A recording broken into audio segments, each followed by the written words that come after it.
Okay, good morning for anybody that's coming in. I'm just getting myself set up here.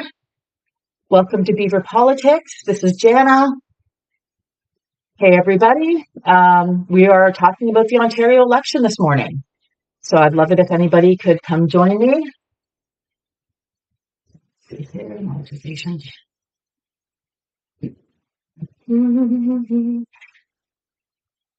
Just going to share this out. Hi, Progressive Moose. Are you here today? If you want to come up, let me know. I'm just getting myself set up here. Multi-guest. And I want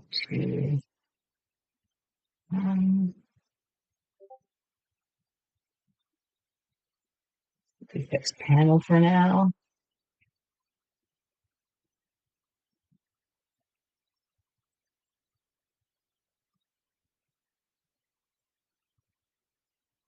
Okay.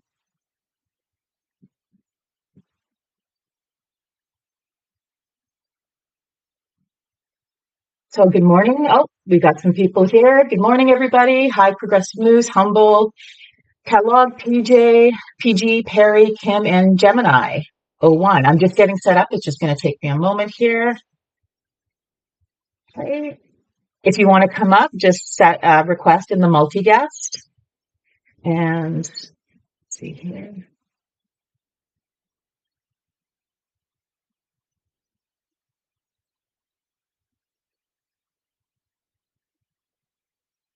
Okay. So you're good. So if anybody wants to come up, just request up. Did you want to join Progressive Moose for a few minutes just so I can see how to set myself up? If you can't stay, that's okay. Totally up to you. I am just looking now for multicast. Mute.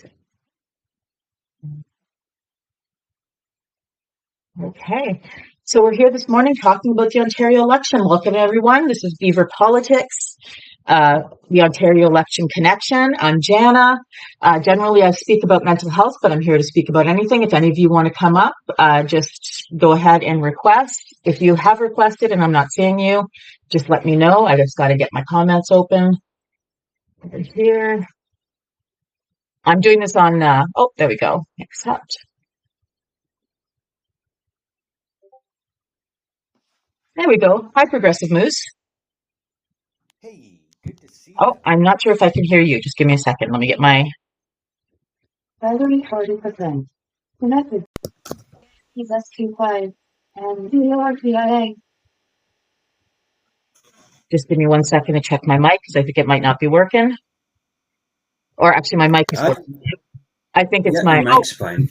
Oh, now my speaker's working. That's what I was going to say. Is it working? But it's working. Thank you. How are you doing, Progressive Moose? I'm doing all right. Just a quick reminder, guys. I've been doing the, friendly moose reminder. It is voting day in Ontario. That's why we're doing this 24-hour marathon. So, guys, if you're in Ontario, make sure, if you're at work, whatever you're at, make sure to make sure to vote. The polls open at 1 p.m. They're open for 1 p.m. Plenty of time, guys. If you need any information on where to go or process for voting, go on elections.on.ca for all your questions you have in terms of voting and process, and just get out and vote. I'll never say who to vote for. We're hoping ABC, but vote. No matter what, you should always take your opportunity to vote. It is your democratic right, and we're very lucky in Canada to have that right. Absolutely. So definitely something we want to do. If anybody wants to come up and talk, just request up. I see we've got 8 people in the room right now, I think, which is awesome. Don't forget to gift if you can. I've got to pin my gift goal. Let me see how I do that. I'm on my laptop for a change. I wanted to give this a try, so I'm going to pin gift goals. There you go.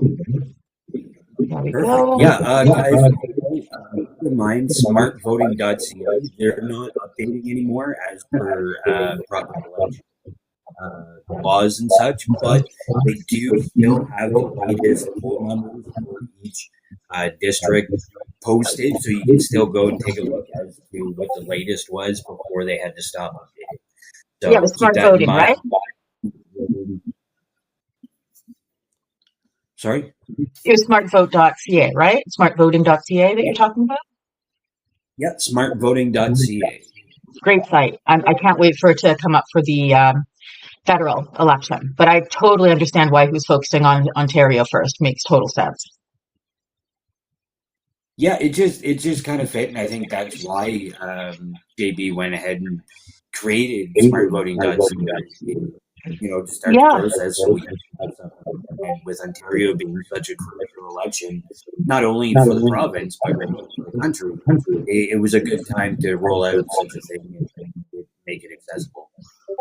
absolutely. It was a very smart thing to do. So, and great idea to start with Ontario because it's a great way to test how well it's working. Start smaller before you go federal. That's a lot more work. Absolutely. Yeah, and let's see, what can we talk about this morning? We can talk about mental health. We can talk about the Ontario election, who's running. We could talk about Doug Ford. I don't know a lot about him. I know enough to not trust him. That's a personal thing. I was I believe I was living in Ontario when his brother, Rob, was it Rob? His brother that was premier Yeah, first? Mayor of Toronto. Yeah. Yeah, Mayor of Toronto. That's right. Because I was living there when it was Olivia. Yep. Can't remember her last name. She was awesome. I loved Olivia.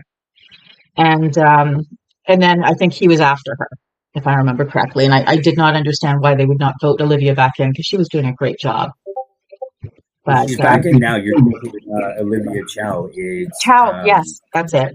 Jack Layton's late wife. Yes, and I love Jack Layton. He was like a little, for me, maybe a little bit too left, but in the best of ways. Like he had just a genuinely good heart, man. He was a good man. Yeah, and people need to remember too, especially when we're talking about Jack Layton being the leader of the NDP that he was. It's a different landscape in terms of what the NDP usually stood for during his time. Yeah. What the NDP kind of stands for now, right? There has been a shift. But I mean, I remember under Jack Layton, I had met the candidate in the Brantford riding. Yeah. And it was the candidates were everyday working Canadians, and for the Brantford riding, he worked his job just like I did during the day and in the evening. So, it really was a party that was trying to build on the base and build on everyday Canadian. And that's the way Jack Layton took it. And he did great for the party. I think eventually and federally at this point, the NDP has kind of shifted away from that grassroots, bottom up sort of mentality. That's now the polls, with a grain of salt, of course, but NDP really has lost ground federally and provincially across the country a lot in the last little while. So they need to recenter and refocus. I think back to Yeah. Hey, good morning. Hey, good Moose, morning. you Can I have a just massive echo, and you sound like you're underwater. It I might have an be the echo echo too to my right now, speaker. so it might be you. I was going to say it might be me because I have Yeah. a speaker on. I'm just going to try moving it and see if that helps. Yeah, because Sometimes. Moose sounds like he's underwater. Is that better? And Actually, just yeah, want that to is say better. that the white at the bottom, you can't see the comments. Oh, let me see how I can fix that. I'm playing on my laptop this morning. I wanted to get that. Yeah, Did you that's ever fair. use your laptop, Moose? How do I get my comments? Let me see if I can find that on Google. You might be able to click on you and move yourself up to screen. Yeah, there you go. You Can you see keep the moving comments? yourself up. Keep going. Go pretty much right in the middle. Make myself a little smaller so you can see the colors at least. Is that better? Can you see the comments now? Much better. Okay, I can't see the comments, which is interesting, and I want to be able to see them, so I got to figure out how to do that.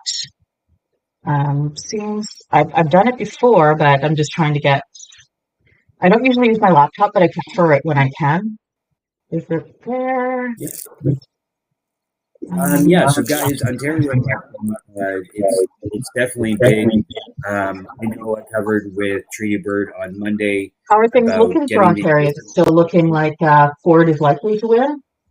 Or is it Yeah, close? so the polls are showing, likely to still win. It's a matter of, at this point, if you have a majority or a minority. And minority is always better. Well, I shouldn't say always, but if you have any qualms about somebody, a minority is always the better choice because they have more they have to go up against. Absolutely, it creates a system in which they have to get support from opposition parties, so they have to work with one party to get things. So there's more checks and balances. Kind of stop the corruption that Ford has been doing since he first got in, essentially. Yeah, and I don't know what it is, but I do question whether he's still a big Trump fan. And I think that's fair because he has been a Trump fan in the past. And that makes me nervous because I don't want to become the 51st state. And I'm not saying he would do that. I'm just saying that I don't know, like I'm not as confident in that as I am with the Liberals or the NDPs or the Green even. No, absolutely. And to your point of being a Trump supporter for Ford, he really, a lot of people don't realize, I've mentioned this a couple times now during our marathon, Yeah. Ford is about opening a fire. And in doing so, he's going to be extracting minerals and resources like cobalt, like nickel, all those different resources. People don't remember the majority of what we pull out of the ground from resources actually goes to the United States through the process in terms of that. So really, Trump is looking for resources, whether he's in Canada, whether he's making Ukraine come back in natural resources. Ukraine is all about minerals too, isn't it? Yeah, absolutely. I don't know if it's 100%, but it's a big chunk of it is about minerals that they have that Russia wants. Yeah, absolutely. So people are talking about the echo. I think it's your speaker that's on the Okay, let me try switching to just my computer audio. Give me a second here and see if that makes a difference. Sorry, that echo is still. That's okay. If it's annoying, I should fix it. Moose, you sound like you're underwater. How are we doing there? I might not be able to hear you for a second. Just give me a second here. 50%. Connected to JANA. I'm just unconnected. GRGIA. Battery 50%. Off you. I just got here, but okay. Okay, maybe if I disconnect Bluetooth, it'll. Another device. GRGIA. Disconnect. There. Okay. How are we doing? Am I still swimming? Am I in a fishbowl? No, you sound good now. Yeah, you sound. Oh, it was this. Then now it's good. Now it's good. Awesome. Good. Yeah, it was just. Yeah, because it was like impossible to understand what you were saying, right? Like you'd have to struggle to understand. It's like underwater, and it was. Oh no problem. So just to reiterate, because it was hard to hear me. So looking at Doug Ford in terms of he was caught on the hot mic, saying that he was glad that Trump actually won the election. Just hates the fact that he quote unquote pulled out the knife, so to speak. Doug's words, not mine. Yeah. A lot of people need to remember when it comes to Doug Ford and opening the Ring of Fire, we're looking at extracting all these minerals from the area of the Ring of Fire, lithium, cobalt, nickel, all the critical minerals that he's talking about. The vast majority of it, through trade agreements, would still end up in the United States. Yes, we'd use it locally for like the battery plants that he's been bolstering and building in Ontario. But I mean, again, through the trade agreements, regardless of the tariffs, you're still sending the vast majority of that to the States, benefiting Trump, which it's all about the resources anyway, right? Look at Greenway, look at how he's looking at us, look at he wants the Panama Canal, all that stuff. Ukraine having to pay back the United States with their natural resources. Like, that's all he's looking for is the natural resources. It's the same sort of stuff that we saw back during World War II and what Germany was doing. It's the same concept, and Doug Ford is essentially just feeding into that while playing the strong man towards the media. Yeah. And I'm not sure if this was recording, actually. I just started recording just in case. So if this is late, Mrs. Radical, I'm sorry. I'm just going to say a quick welcome to Beaver Politics. A few minutes late, but we've been talking about Russia and them wanting Ukraine mostly for natural resources, just like the U.S. wants Canada for our natural resources. So sorry about that. I'm not sure why it wasn't recording. Normally it just does automatically. It might be because I'm on my laptop. Just a little bit more comfy in my office for 3 hours, but I still can't see the comments. So if there's anything in the comments I need to address, let me know while I figure that out. Other than that, it says like everything I'm finding is check my settings, but I don't know. It's maybe my privacy settings. Everything's good. Yeah, everything looks good for you guys. I just can't see my comments. That's okay. Yeah, and I don't know how to make it do that. And I normally it just does, so I'm not sure why it wasn't. But just take a quick look through here to see if I can turn on, off typing to add comments. Sound effects. Oh, there's sound effects. I've heard them before. Hey, Miss Radical. Hey, how are the beautiful people? How are you?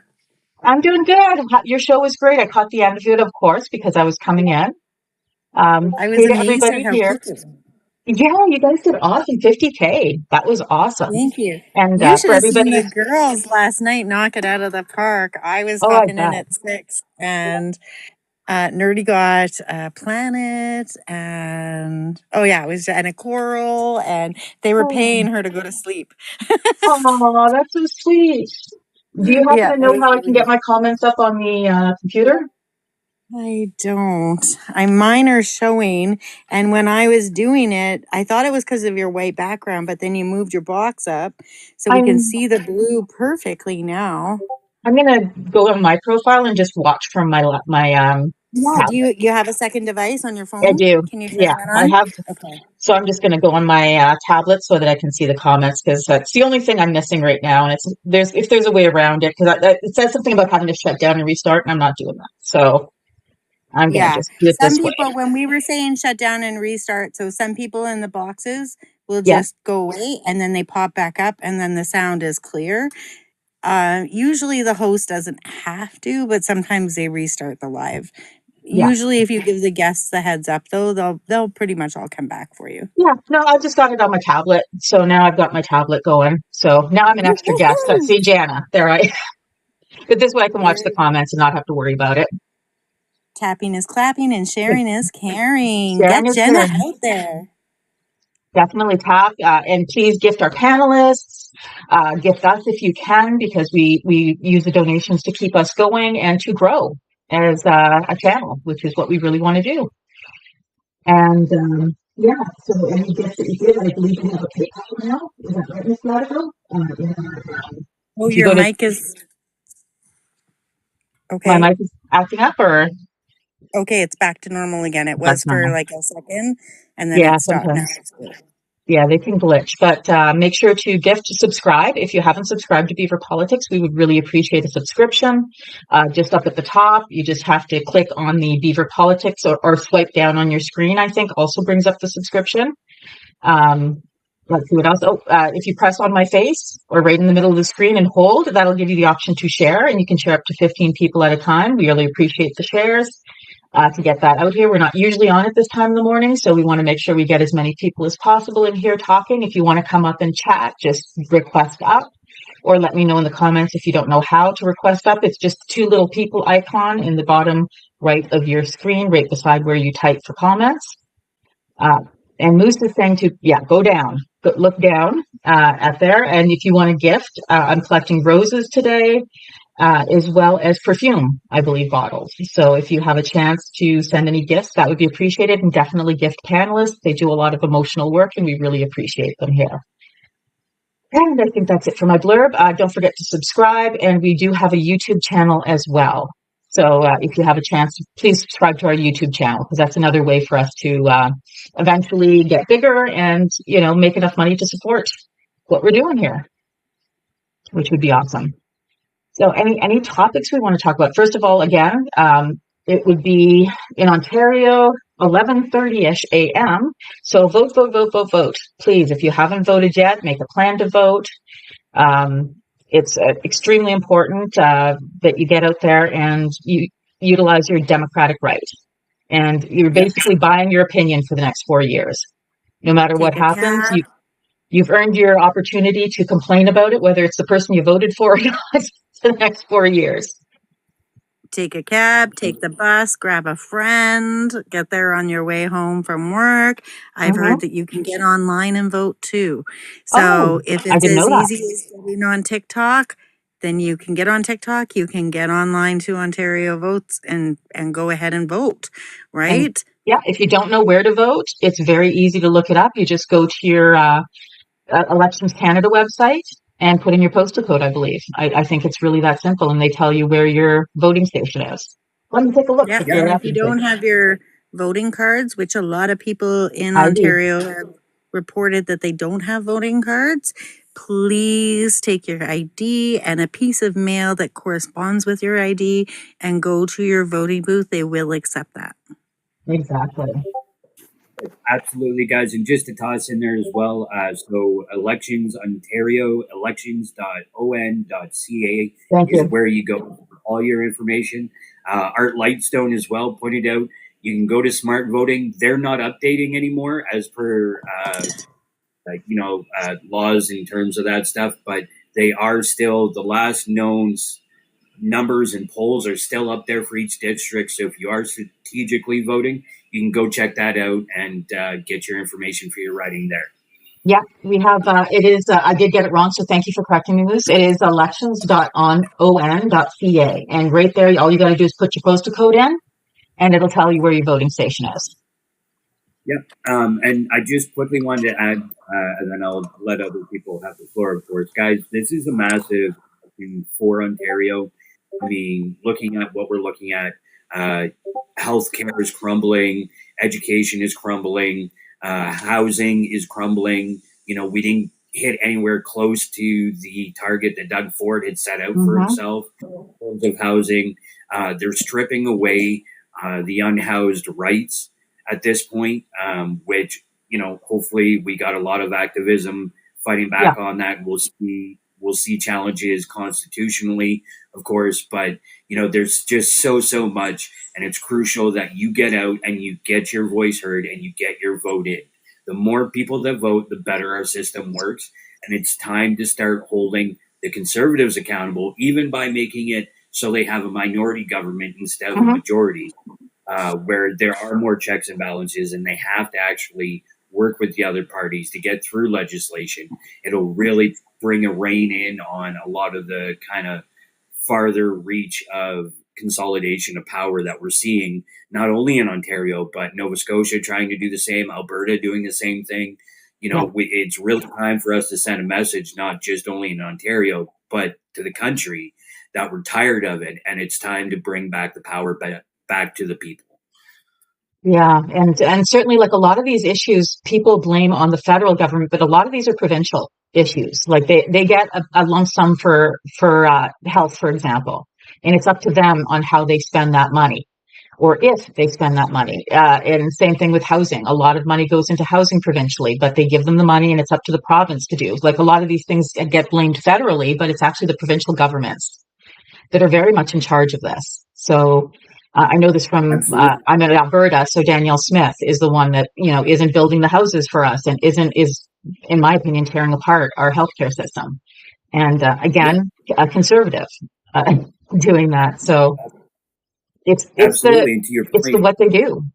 Um, absolutely. And to your point, my community, actually, municipality, just got a $2 million grant from the federal government through the Housing Accelerator Fund, nice. which goes to show like the province has fumbled the ball. And that's why the federal government is going directly to the municipalities to help bolster funding so we can create and build the housing and the infrastructure we need Hmm. moving forward in our small communities, right? If I So, may, I'd just like to suggest as we're talking about this that Canada is under attack by conservatives. Yes. We're under a full attack. This isn't just Donald Trump that wants us to become a 51st state. We're under full attack by the Conservative Party of Canada. Not They're just Canada, treating us UDI. Like, is and that the the right UD, acronym? yes, Yeah. absolutely. Like there is a right wing movement to take over the world, or as much of it Hmm. as they can, frankly. And North America is on their hit list right now. Yep. Hi, we have a new guest. I didn't catch you. Pasty Native, I just want to check your age, if that's okay. I'm 27. Perfect. We just want to ask to make sure everyone's over 18. If we don't know, how are you doing today? Not too bad. And now I get it. Also, without my facial hair growing in the way it's supposed to with testosterone, I look very young. I also wanted to say, if you're registered as a voter in Ontario, Mm-hmm. even if you don't have your voting card, if you go to the voting station, as long as you have one piece of photo ID, Do you still need like a you're bill in fine. your name with your address or something like that, or just the ID? No, because the purple card, so the Yeah, Ontario purple card, and your driver's license has your address on it. it does. Yeah. You just need proof of your address, right? But photo ID as well. So Yeah, driver's license or but that's is your best bet. Yeah. yeah, Makes sense. but yeah, because that's what I did. I was registered. I didn't get my voting card, and I went to the advance poll, and all I had to do was give them my ID card. Nice. Nice. Yeah. I'm still working and on, it, yeah. And curious, what is the biggest issue for you in this election, Pasty Native? Mainly healthcare and the amount of damage that Doug Ford has done to it. Because, Yeah. like, with being on testosterone, things like ODSP and welfare will not cover it. Oh boy. Yeah. And the ministry keeps going back and forth whether they will cover hormone replacement therapy for someone who's trans or they won't. Yeah. I've And is spent it a very thousands of expensive dollars thing? out of Yeah. pocket. Oh, Yeah. yeah. Thousands of dollars out of pocket for my testosterone when the funding was cut, because there was a portion last year where the ministry took away the funding, and then come this year it was given back. Yeah. That's rough. Like that's a lot of money. And I don't see it is all about mental health. So I don't see why the testosterone's not covered. Because like when I look at Right? it, I look at it core, like that the testosterone part is about feeling comfortable in your own body, right? Like about being Yeah. comfortable who you are. And that is a mental health thing. You know what I mean? Like that keeps us mentally Yeah. healthy when we feel like we're in the body we belong in, right? Yeah. And that And, like, helps. on top of that, surgeries that are for gender affirming care that are supposed to be covered by OHIP, they only approve a few amount a year. Like, it's Mm, not everybody gets accepted. yeah. So it's a long wait And then you too. only have 2 years. Yeah, and then you have 2 years to find a surgeon and get the surgery done, which is difficult with the lack of doctors. It's a lot of pressure. And what OHIP covers isn't even enough to get the full top surgery done for the removing of the chest. All OHIP will cover is the removal of nada tissue. Yeah. And not the reconstruction in order to make your chest look masculine and not concaved, and which is important. terrible. Yeah, like they wouldn't do that. I'm curious, maybe, and you may not be able to answer this question, but do they pay for reconstructive for women or reductions for women? I wonder. I think they do. It depends on the surgeon you go to. But, yeah. Like, I have to go out of province for my top surgery in order to get it fully covered. The surgeon here in Ottawa was going to charge me $6,000 out of pocket. Whoa, that's a lot of money. The reconstruction and contouring. Yeah, but you have found a way to get it done? But you have to go to province. It just means I have to travel to Montreal. Well, on the bright side, Montreal is beautiful, but on the negative side, you have to go there for a surgery, which is not as much fun. But, will it be covered mostly? Doctors. Yes. It'll be completely covered. The only thing I'll have to cover myself is my transportation and then the hotel room the night before. Yeah, I feel like, and I have no idea why, I feel like Quebec would be, or the province of Quebec would be more open to doing those kinds of surgery. They feel a little more liberal in some ways in their views on things. I know they vote bloc, but in their human rights kind of Montreal. Yeah. Was the first hospital in Canada that specialized in gender affirming care, and they have been doing it for almost 30 years. Awesome. I don't know why I had that feeling about Montreal or Quebec, but I feel like they would be just more human rights oriented. Maybe it's because they had to fight so long to keep their French. Is there other official language that maybe this has something to do with it? I don't know, but when they get passionate about something, they do. So it's nice that they're kind of on the Team Canada side with everything going on in the States right now. Yeah, that's something I find kind of funny because, like, throughout history, Quebec and the rest of Canada haven't really gotten along.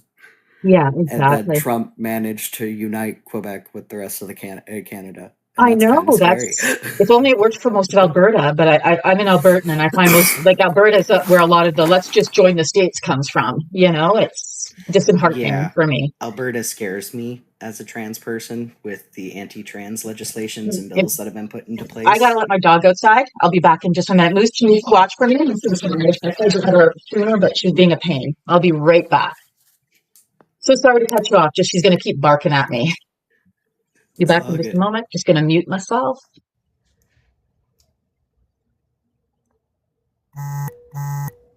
Oh.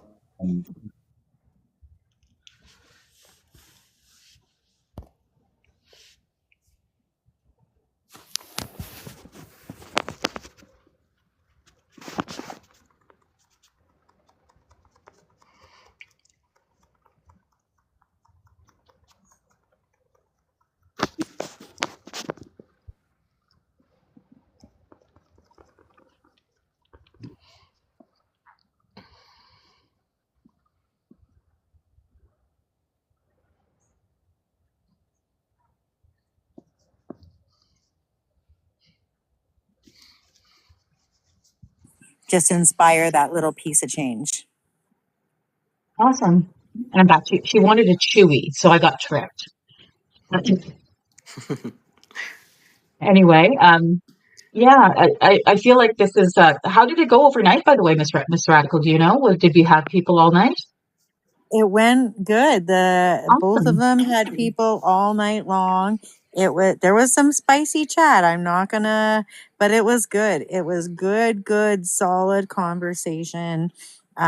People asking questions, people wanting to know, and people, just here to talk.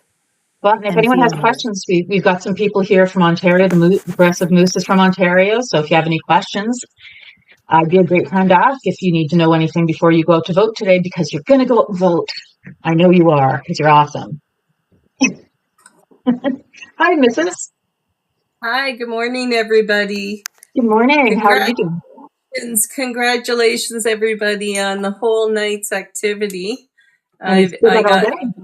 a little catch up here this morning. It's great.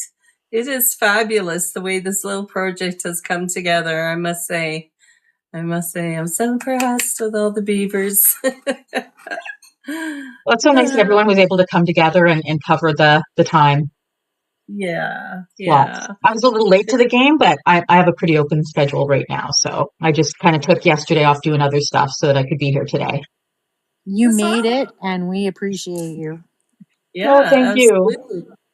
Absolutely. And it's so great that 3 of our shows just fell naturally into the cycle of this, Yeah. so I think that's just, that just makes it a little, I don't know, just in the design of it, it made it so it's almost like they were timed to support each piece that needed to, have the lift in terms of 24 hours. But I did watch some of your show last night, Progressive Moose, and I really, really enjoyed it. That guy and his freaking knowledge of EV vehicles. Well, Mm, what the fuck? I mean, I thought the timing of that conversation and for him to have all that knowledge. I've heard him on here lots. His name is Joe. I think Joe mm-hmm. somebody, Warren, I think his tag. But was that ever interesting to listen to? I gotta say that. Yeah. And I joined in for Pixies for a while last night, but that was late. And so so this is great. So I'm not sure what the topic is this morning. Well, we're just chatting for now. I didn't really start a topic yet. I figured we'd just see where the flow goes because I'm not Okay. sure what's been talked about already. Like maybe, yeah, we could talk about mental health, but mostly I'm just saying vote, vote, vote. Yes. Go and vote and make sure to gift our panel if you can, because they're all putting in emotional work. And if you have any gifts for us, that would be greatly appreciated. It helps us run this channel. And make sure to tap your screen. Sharing is caring. Please share this live out with everybody that you can. I'm collecting mostly roses this morning or perfume. And we're two subscriptions away from our goal. Subscribing it's not very expensive. I think it's under $5. And it really helps us keep this channel going because we want to continue to grow. There's also our YouTube channel. You can find a link in the link tree, I believe, under our logo, under Beaver Politics. So that's just my spiel. I'll be doing this every once in a while just to make sure everybody remembers. So please do tap, tap, tap your screen. We want to get to 10,000K would be nice in the next half an hour-ish. Try to set a goal for that. And I'm so glad to see so many people this morning. Is there anything anybody wants to talk about? I want to plug the new GoFundMe we just set up. That's a good one. We might as well talk about it while we can and have opportunity. So we organized a GoFundMe, and it really is to support the whole Beaver politics, like a network.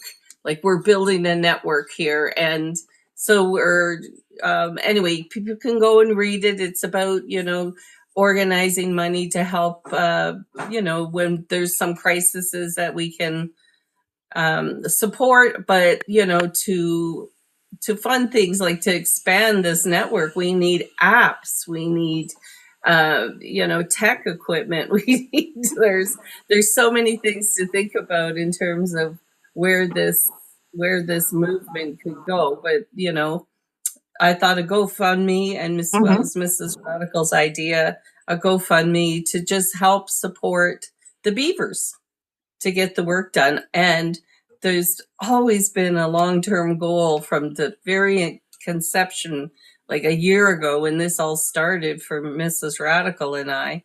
She wanted to have a Beaver conference. That would be so much fun. Have an opportunity for everybody to get together. That's a very long-term goal with a lot of aspirations. But hey, I got to take step one, right? So, well, exactly. Nobody's accused me of thinking small. It might take us a few years to get there, but that's okay. We have the goal, and we'll get there when we get there. We'll still be here. Yeah, but a conference would be a great way to network and learn and what have you, like a get together. So that's something to look forward to in a few years. Creating community is what it's all about. Exactly. And we have Carrie. Hi, good morning, Carrie. Oh, you just have to unmute if you're here to talk. Good morning. How are you? Very good. How are you? I'm good. I just woke up and just dove into my first coffee here. So, yeah, I'm gonna drink my coffee and just sit back and listen for now. Okay, sounds good. Sounds good. I just want to check. Do we know Perry here, or should we check age just to be safe? I'm 52 years old. 52. Wonderful. Thank Yeah, you. We just got to make sure everybody's over 18. So if I'm not 100%, I ask. Yeah, that's great. Well, thank you for joining us this morning, Perry. Are you in Ontario or a different province? nope. I'm in Alberta. I'm Oh, actually Trudy Six Birder's husband. oh, that's right. I heard that this morning with Miss Radical, and I forgot. I'm so sorry, Mrs. Radical. Uh, yeah, Treaty Six Birder is so awesome. I love her show. I'm usually there on Mondays. I wasn't able to this Monday or Tuesday. I've just been taking a little time off this week because I'm doing this and some other stuff. But yeah, I love her show so much. She's got so much knowledge. Absolutely, she's a bank of information. Mm-hmm. You can tell she's been doing it for a while because she knows like just all the little details. Yeah, And yeah, so absolutely. maybe if you have time, Progressive Moose, you can tell me a little bit about. We were talking about the medical. Is Ford trying to privatize too, or what's going on with the medical in Ontario under Ford? So Doug Ford, right from the get go, in all honesty, when he first got his first time in office, it was within the first 6 to 8 months, he actually made quite a few like multi-million-dollar cuts to healthcare in Ontario. Yeah, And then it just, it crumbled from there and the pandemic happened. And that was where, a lot of Ontarians really opened their eyes, especially in the long-term care sector, where we actually had like the Canadian Armed Forces step in and help because the residents in these places were in such dire need under the for-profit healthcare or the for-profit system that a lot of our long-term care run under. So they were understaffed, under-resourced, yeah, everything else. So we actually we had our military step in and help, which thank you to all our military personnel for everything they did during that time. But yeah, Doug Ford had made a promise afterwards that he was going to, change the system. He was going to abolish for-profit care, and take care of the system in that way. But he never actually did. never Like did. nothing's actually happened in terms of that. And moving forward, like he's at one point during the pandemic, he actually put a freeze to nurses' wages and healthcare wages.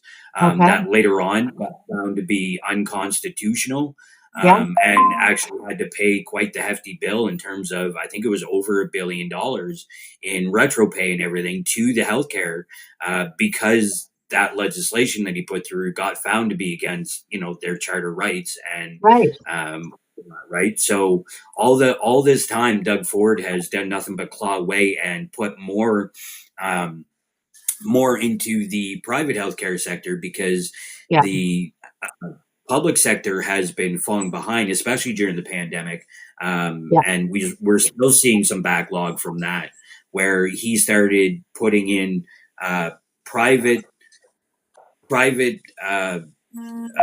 sorry, but the words leaving my mind at the moment, but essentially private healthcare sector putting the same procedures and same surgeries to try and make up the difference, but he's actually paying those private, in some cases, double what he's paying the public sector. So he's really just funneling how much of the healthcare money, instead of investing it into the public sector, into resources, into personnel, into the things that we need, he's siphoning it off to the private sector and really creating just more of a reliance to switch over to private healthcare more so than what we have now, which is OHIP, our Ontario healthcare insurance plan. And a lot more Ontarians are having to pay for their healthcare now because of the lack of funding and lack of resources to the public sector and having to go private sector just because there's more ways and in a lot of ways it goes a lot faster to get seen and taken care of.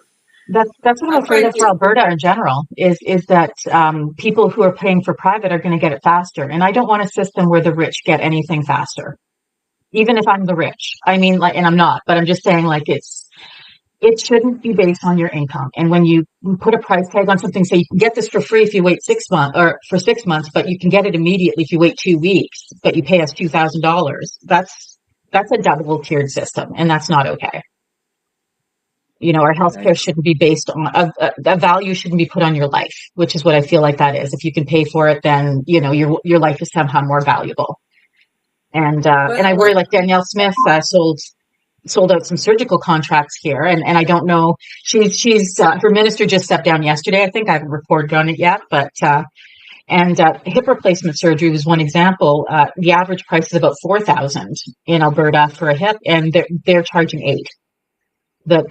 The surgical organization that she contracted out. How can that possibly be acceptable? And I don't see any. I know some people are all for privatized. I don't see any situation where privatized is going to cost us less than public.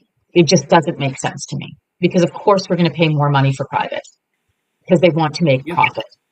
Go ahead. I'm sorry, Mrs. No, there's just so many thoughts in a very short amount of time here. I'm all over the place with, because I was starting with, I had watched on the news about the election being in the winter and people with disabilities and seniors and all the piles of snow. And this one election site shoveled the snow from around their area. Oh. So once you get there, you can get in, but you know, with wheelchairs or walkers or canes or anybody with any kind of mobility issue, this is a strategic way to get them not to go, right? Yeah. And so I find that very distasteful. And just that alone would have been enough for me to not vote for the guy. But it pisses me off that everybody forgot about the long-term care thing. I'm looking right now at accessible voting in Ontario. That it just like that I worked in long-term care when that was going on, right? I was a social worker at a private care facility that was being funded with public money. Yeah. It was just like, but the horrors that came out of Ontario, we were like somewhat, grateful. I guess we had a different perspective on our system because it wasn't anything like that.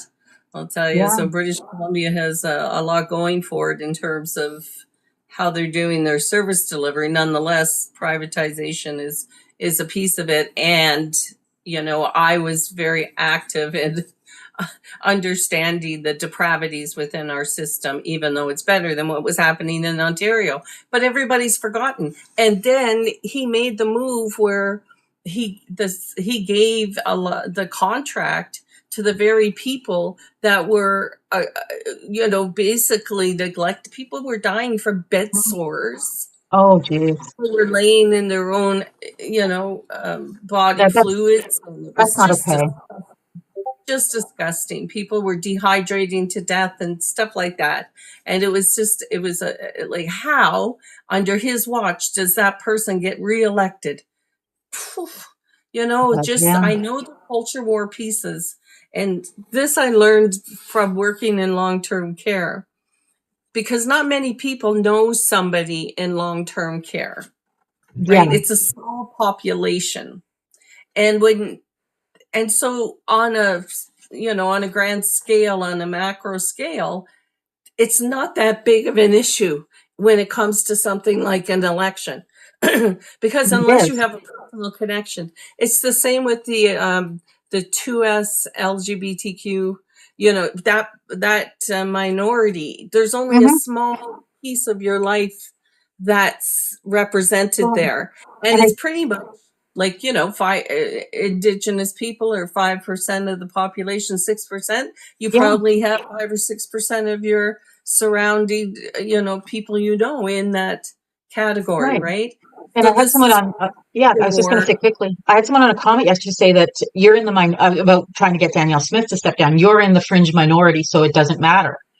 It should matter.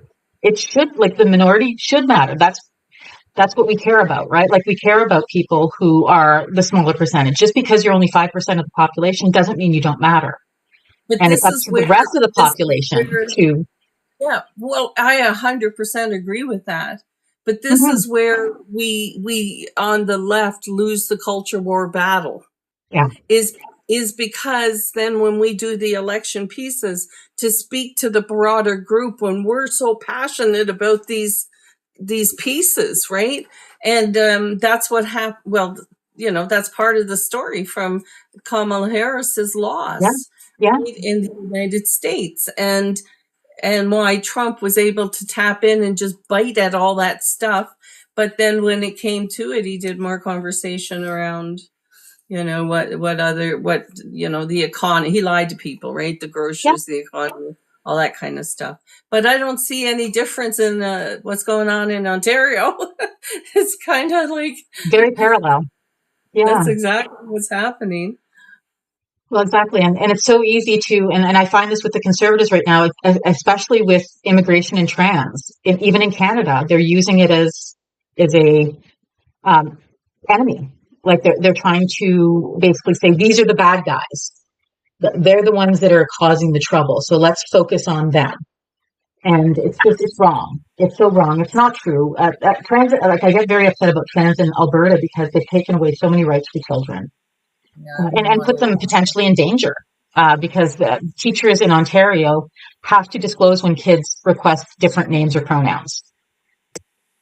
They have to disclose to parents, and not all parents are allies. I wish that statement weren't true, but it is.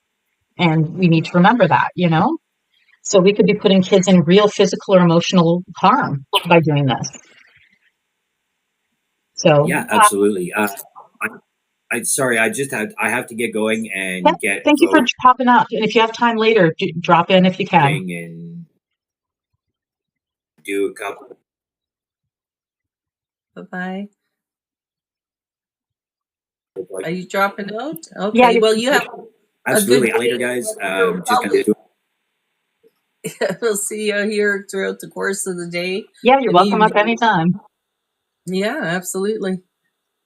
You have a great day at the Rest of Moose, and maybe we'll see you in a bit. Guys. Hi, Rad Mike. How are you doing? Yeah, and everyone in Ontario, just vote. Do the vote. Yeah, not bad, not bad. Are you? What province are you from, Mike? Alberta. Alberta too. Me too.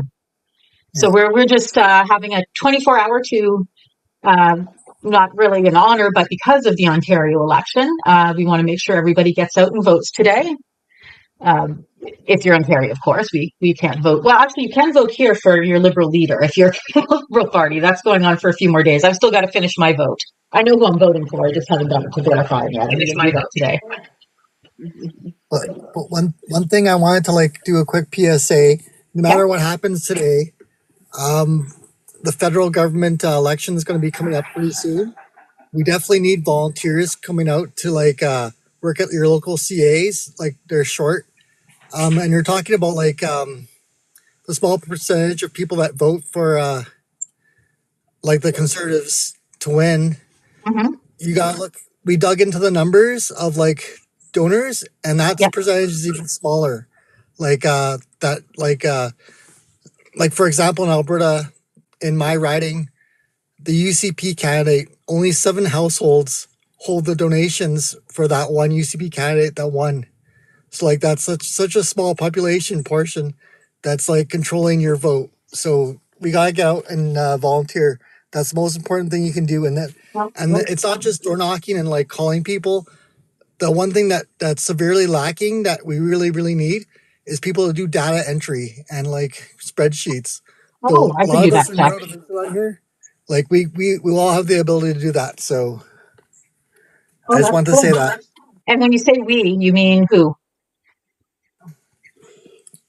Progressive people. Even even if you're conservative, go volunteer for your conservative people and change what you want them to do. Yeah, and I'm just looking to see, do we know what the voting turnout was like last? Oh, here we go. Voter turnout. Total voters. Yeah, voter turnout is 40. It was 52% in the or around 40 to 50%, depending on what area, and in 2022 Ontario election. So that's dismal, really. So please do go vote, because less than half of people who can vote do vote. And it's really important, especially in an election where we have so much at stake. We want to make sure that Ontario, if they're going to have a PC government, at least it's a minority. Is very important. At the very least, a minority government. And at best, maybe we get a Liberal or NDP. Who knows? Do we know who, is it the Liberal Party that's in second in Ontario, or NDP? I know NDP do. Yeah, I don't know. I forgot to ask before Progressive Moose left, because he would have known, probably. Yeah, It's looking like Liberals. One particular website to get information from? Smart voting, but I don't know, is it closed for the day? It might be closed for the day now because voting is happening. But Liberal, I think, is the second up. Joe says Liberal. I think he's right. Yeah, when I checked yesterday, Liberal was leading currently. Okay, like leading? Was almost high with the Conservatives. Good. But then there's a chance, because polls are never 100%. So we cross our fingers. And who is the Liberal candidate? Do you happen to know? I can't remember her name. Let's take a look. Yeah, I can do this as my day of learning about Ontario. Liberal candidate, Ontario. Okay, but you guys all have a great day. I'm just going to drop down. Okay, thank you so much for dropping in.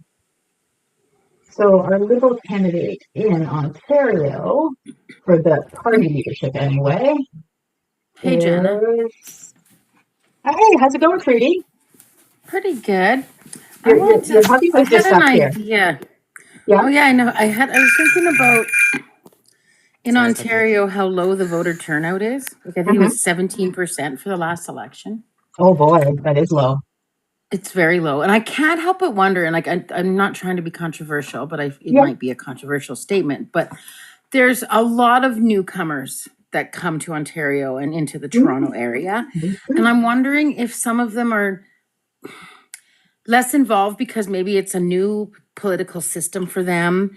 Also, maybe they just feel their life is better here, or they're just still trying to get established here, but I'm wondering if we're not, as Canadians, working hard enough to help the newcomers get involved and see their role in this democracy. Yeah.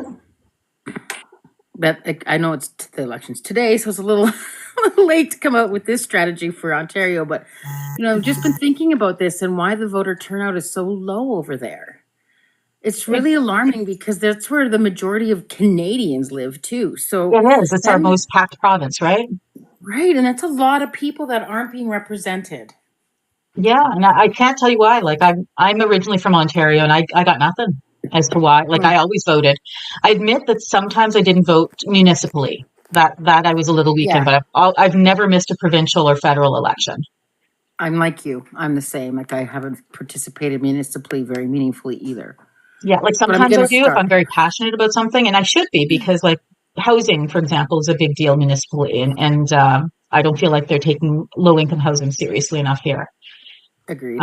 Like one thing that we did in Alberta is we had a city center airport, which I'll explain in a little bit, but in the middle of our city, we have a little airport that was used mostly by private businesses, and they phased it out. And that land was a municipal and provincial situation, and instead of building low income or even mixed income housing, they're building high end condos on that land. At where the Muni was? Yeah. Wow. Yeah, they're probably, like, at least the plans I've seen so far, all geared towards high income condos, which is like, that would have been a great situation to have done, like co-op housing or mixed income housing, but instead, nope. High-end condos. So I've got 2 people requesting. Let me just take a look to see who that is. Give me a second here. Those kinds of decisions just show us too that these provincial governments don't care about the people. Yeah. So we got 2 new guests here. We've got, I'll introduce Joe first. Hi, Joe. You've been on before. Can you just tell me your age? Yes, absolutely. I'm 51. Wonderful. Yes, I've been on, but I don't think I've been on to this one. No, this is our with Moose and a special. few others. Yeah, this is just a 24-hour special we're doing. This is the 24 hours special for Ontario elections. You And got so it. the names were, as I put in, Bonnie Crombie for Yep, Liberals, I just pulled Marit it up. Stiles for the NDP, and Mike Schreier for the Green. Okay, awesome. Yeah, I'm an Albertan, so I know a little bit about Ford because I hear a lot, and I lived in Toronto under his brother for a little while, Rob, when he was mayor. Everybody in Ontario has heard of the Ford The family Ford brothers. because, well, They used to own a furniture they're store, right? infamous. Or do they still? I I don't don't even know know. about the furniture store, but unfortunately, they were renowned for less than legal activities, at least in trading some. Yeah, I'm being nice. I know Particular Rob Doug. had an addictions issue, I believe.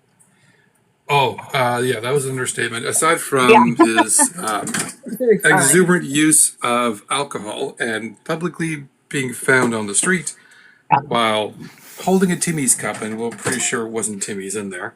Yeah. Many photo ops are about because of it. As well as the infamous incident that got him internationally renowned. The Ford family has been renowned for quite a while. They've had many businesses, Yeah. particularly a printing company that was kind of weird, which everybody kind of explained as to why we had the blue plates that failed. Mm. But yes, so he's been renowned, and I think one of the biggest problems we right now have is that he's been in power. People are lazy to change, and also one of the big things when it comes to Ontario is we're a reverse bellwether. If Liberals in Okay. power What? federally, we get Conservatives. If we get Conservatives in power, then we Haven't get the looked. Liberals. Oh, how about just gonna ask your age first because I'm not familiar with you. Go ahead. Kublai, what is your age? Kublai. Oh, 61. Okay, and what are your thoughts today, Kublai? Are you from Ontario by any chance? I was, yeah. I don't live there anymore. I'm in Nova Scotia now, and the politics are weirdly different. Like Nova Scotia's politics until very recently was much like the 70s with three competitive parties that had all governed recently. And it's taken kind of a more hardish turn. Like Tim Houston has started behaving, he's tried to get away with stuff like, cutting the attorney general's independence and trying to privatize medical records. And he's not getting away with all of it, but he keeps trying to do it. And we haven't seen anything on the level of what Ford has done, just destroying the science center and inventing completely insane schemes like burying the 401 and wasting $375 billion on nukes.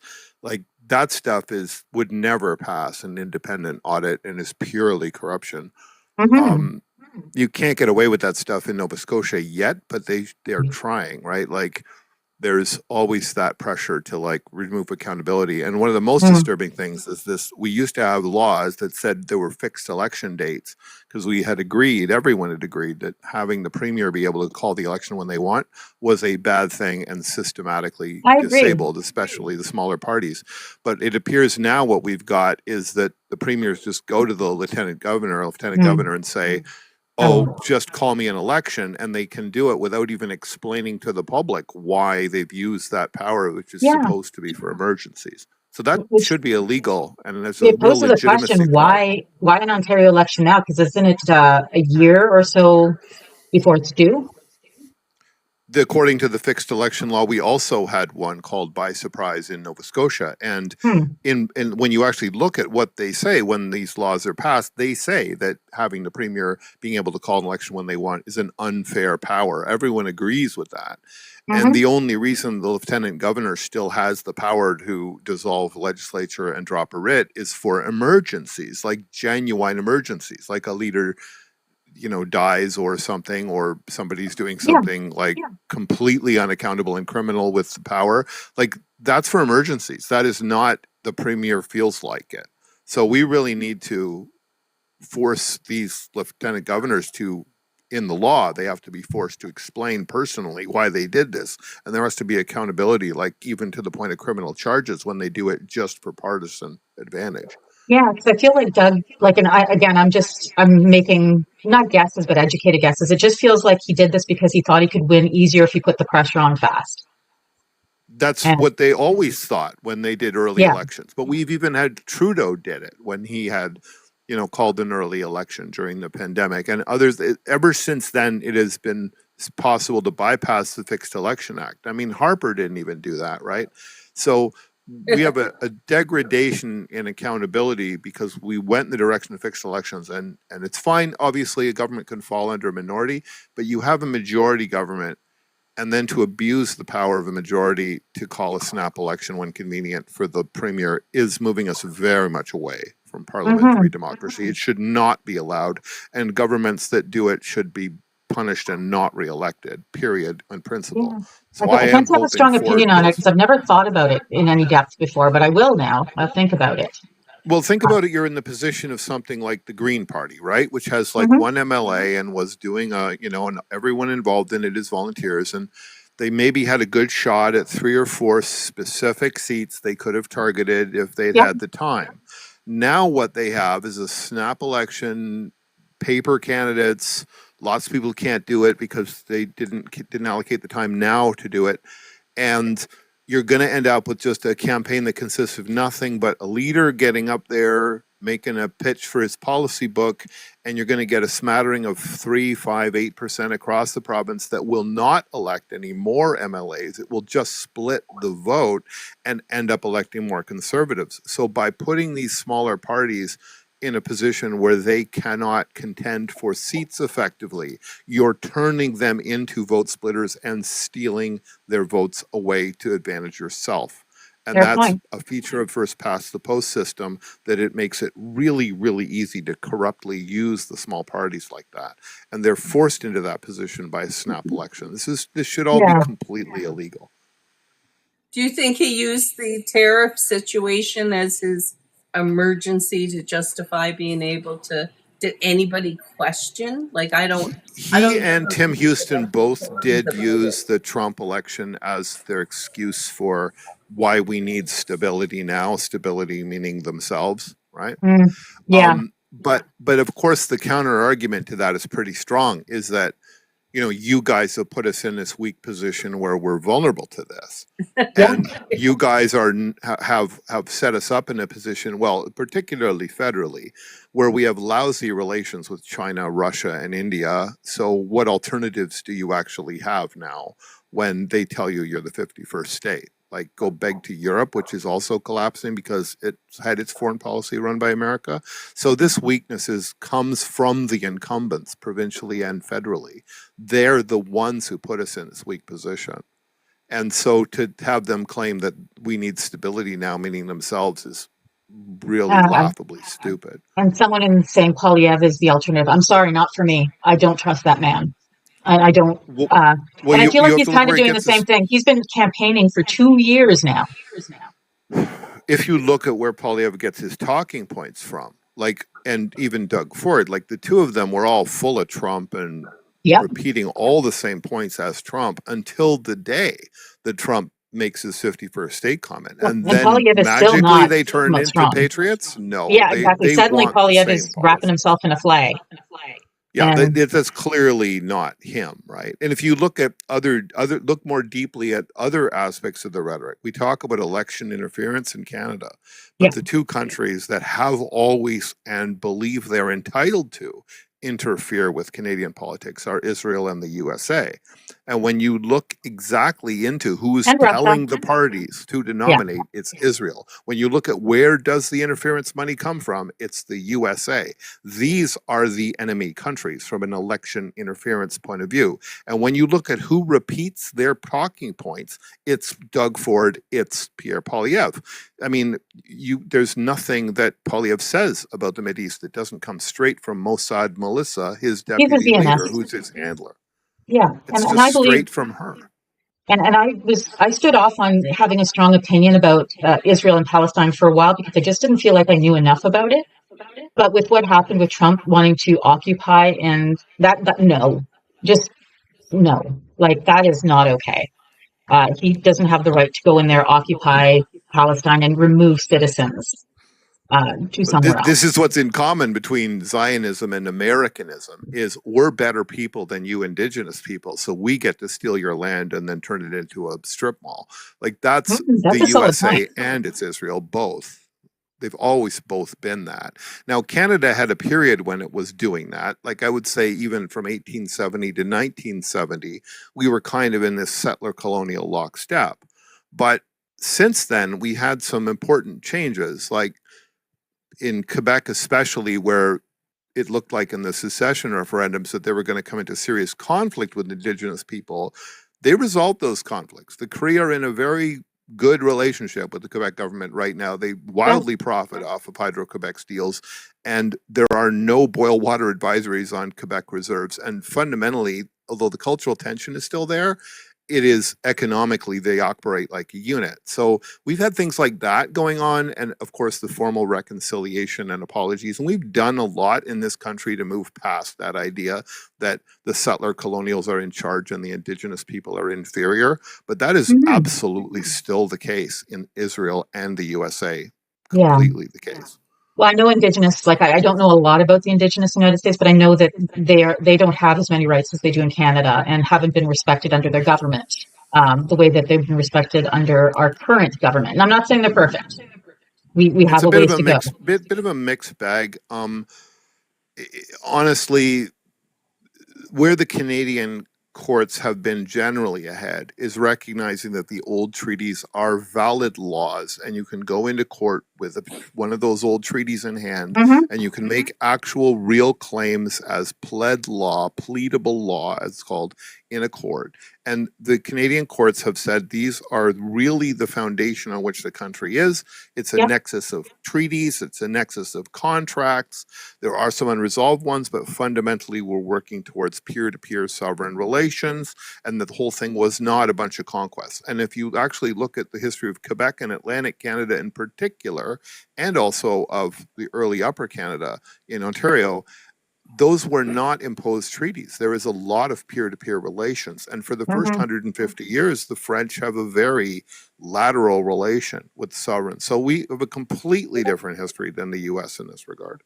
Yeah. Completely I'm just going to take a quick moment to do my spiel.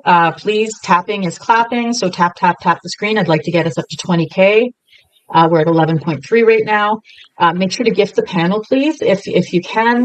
They put in a lot of emotional work, and it's nice to recognize that. If you gift us, that would be also often. I'm collecting roses today or perfume. All the money goes to keeping this page going and keeping this channel going, Beaver Politics. We're all about community here. If you have a chance to subscribe, you just have to scroll your screen down from the top or click on Beaver Politics at the top, and it'll bring up an opportunity for you to subscribe. It's under $5. I can't remember the exact amount, but I'm pretty sure it's $4 and some change. It would be great to get a couple of subscriptions. It again helps to support us. We have a YouTube channel. If you follow the link tree and again if you click on the Beaver Politics, and if you can share this live, if you're open to doing that, just press on the middle of the screen or by my face, just hold it down for a few seconds and a pop-up will come up letting you share with up to 15 people. That's my spiel. I just wanted to get that out there.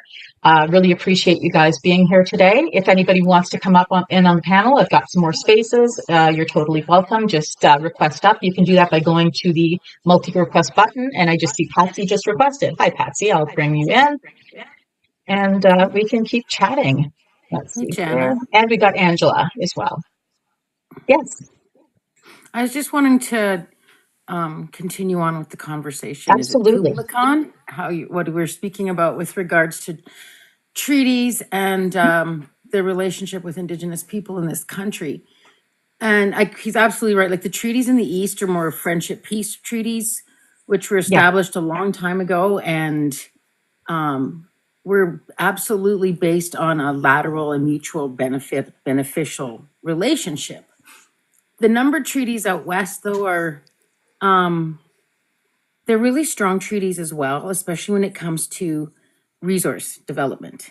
Yeah. And one thing I also will always argue and maintain is that the constitutionality of Indigenous rights, so Section 35 identifies and upholds Indigenous rights in our Constitution Act of Canada. Yeah. And that positions Canada better, I believe, from an Indigenous perspective, to protect the resources we have. Which is super and, important. This is what, and like why I work so hard lately to try to share information about Indigenous rights and the duty to consult and the role that Indigenous people play in resource development. Because I feel like when Canadians have a greater understanding and respect for that, then they'll see the benefit of having Indigenous people at the table, because it's our voices that, make a project like Trans Mountain what it was.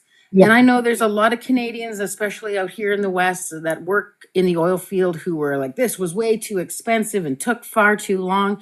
But this is the reality of when you have to balance hundreds of First Nation Métis rights on one project, and you need to meet standards that are going to be mindful of protecting their rights, as well as also revenue sharing and providing training, employment, and contracting opportunities to First Nations and Métis.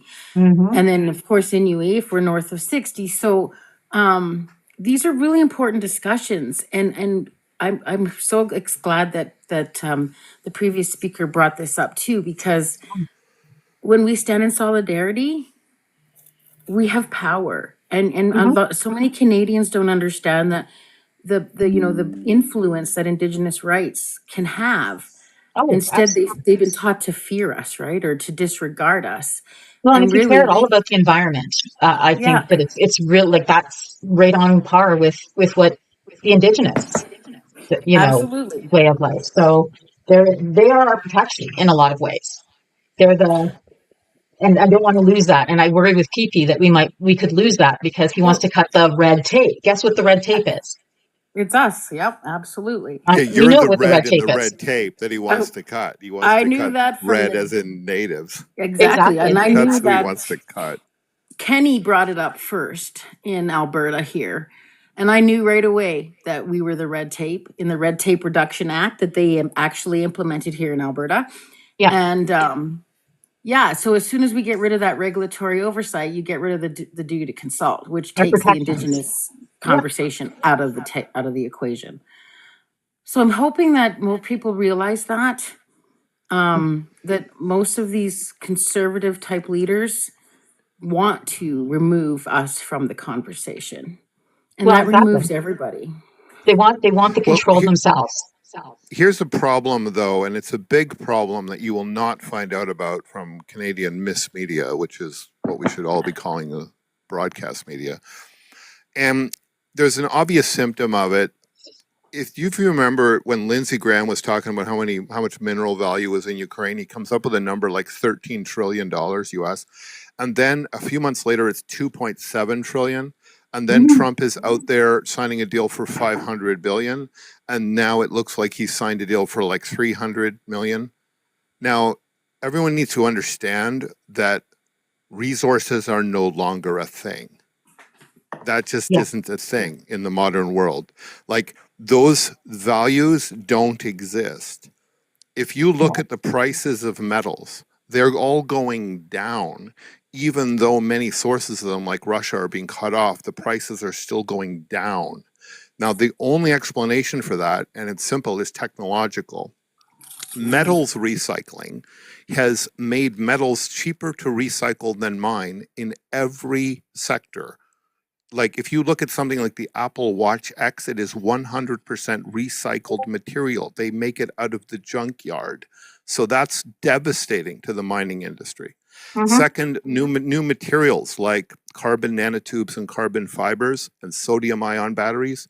These are incredibly common molecules, hydrogen aqueous batteries. You don't need any precious minerals to make a sodium ion battery or a carbon nanotube wire. And they work way, way better for power lines than things like aluminum or copper. So radical cuts in the amount of metals that are needed. So copper is the only metal that's up even slightly, and it's up only by about the inflation rate, because it being the cheapest of the conductors is harder to substitute.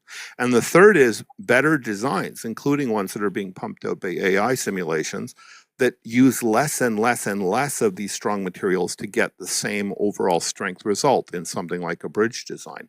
If you look at like bridges over the course of history, they use less and less and less material because the designs get better and better. And if you look at like reinforcing rods, we can actually make hollow web-like reinforcing bars in concrete that are as strong as the ones we used to make out of solid steel. So all of these things are driving radically down the value of mined resource materials. And of course, things like floating wind turbines and cheap solar panels and wave power are driving down the cost and value of burnable fossil fuels. Fossil is worth way more as plastics and lubricants than it is as fuel now. So when we talk about the opportunity in natural resources of any kind, you've got to realize that what you want to do is sell it out for a lot of cash right now, because it's long-term going to zero. It takes 18 years to set up a new mine. If you got $1 trillion for all of the gold in Canada, knowing that gold is industrially useless and probably not the standard of value, take it. Because with that $1 trillion, you can make yourself wildly rich in other ways. And Africa in particular has realized this. If you look at Burkina Faso, when they took over control of their country again from the French, they were looking at uranium and at making nuclear reactors. And then they looked into it, and nuclear reactors are useless. They are 10 times more expensive than renewable power. They take 10 years to build, and that eats up all your capital for doing anything else. They're stupid. So what does Burkina Faso do? They start spamming solar panels, and they have an electric car plant now because they realize their future is no signals. Do you want to come up on the panel? Because they're complaining a lot in the comments. Well, this dude, No Signal, is complaining. Yeah, well, he's wrong if he wants to promote nuclear. You can look up the cost of metal recycling and the fact that the Apple Watch X and other high-tech products are 100% recycled. And with respect to the Ontario election, only about 1% of all new power generation in the world is nuclear, because it is wildly expensive and never stands up to an objective analysis of cost. And we got the waste to deal with too. Yeah, but that's part of the cost, but it's a small factor compared to just the sheer 10 years it takes to site it and set up the huge neutron scattering system. Now, this guy, No Signals, is pure ignorance, and he's going to lie now, and I'm going to try to efficiently destroy him. Okay, go ahead, No Signals. First of all, your age. Yeah.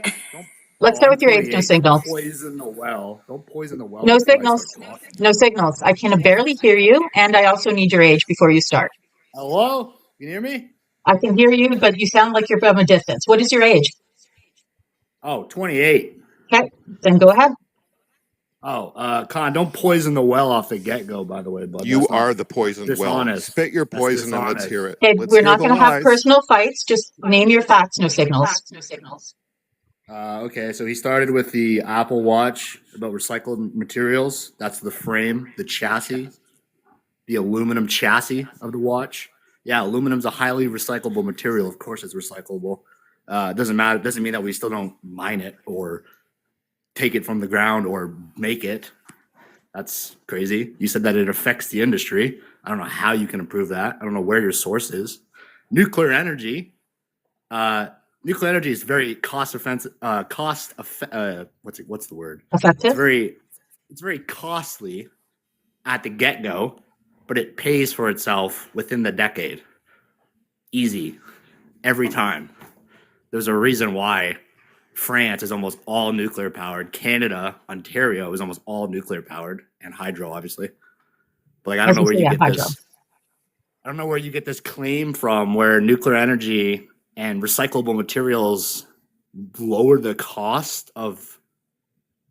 It just doesn't correlate at all.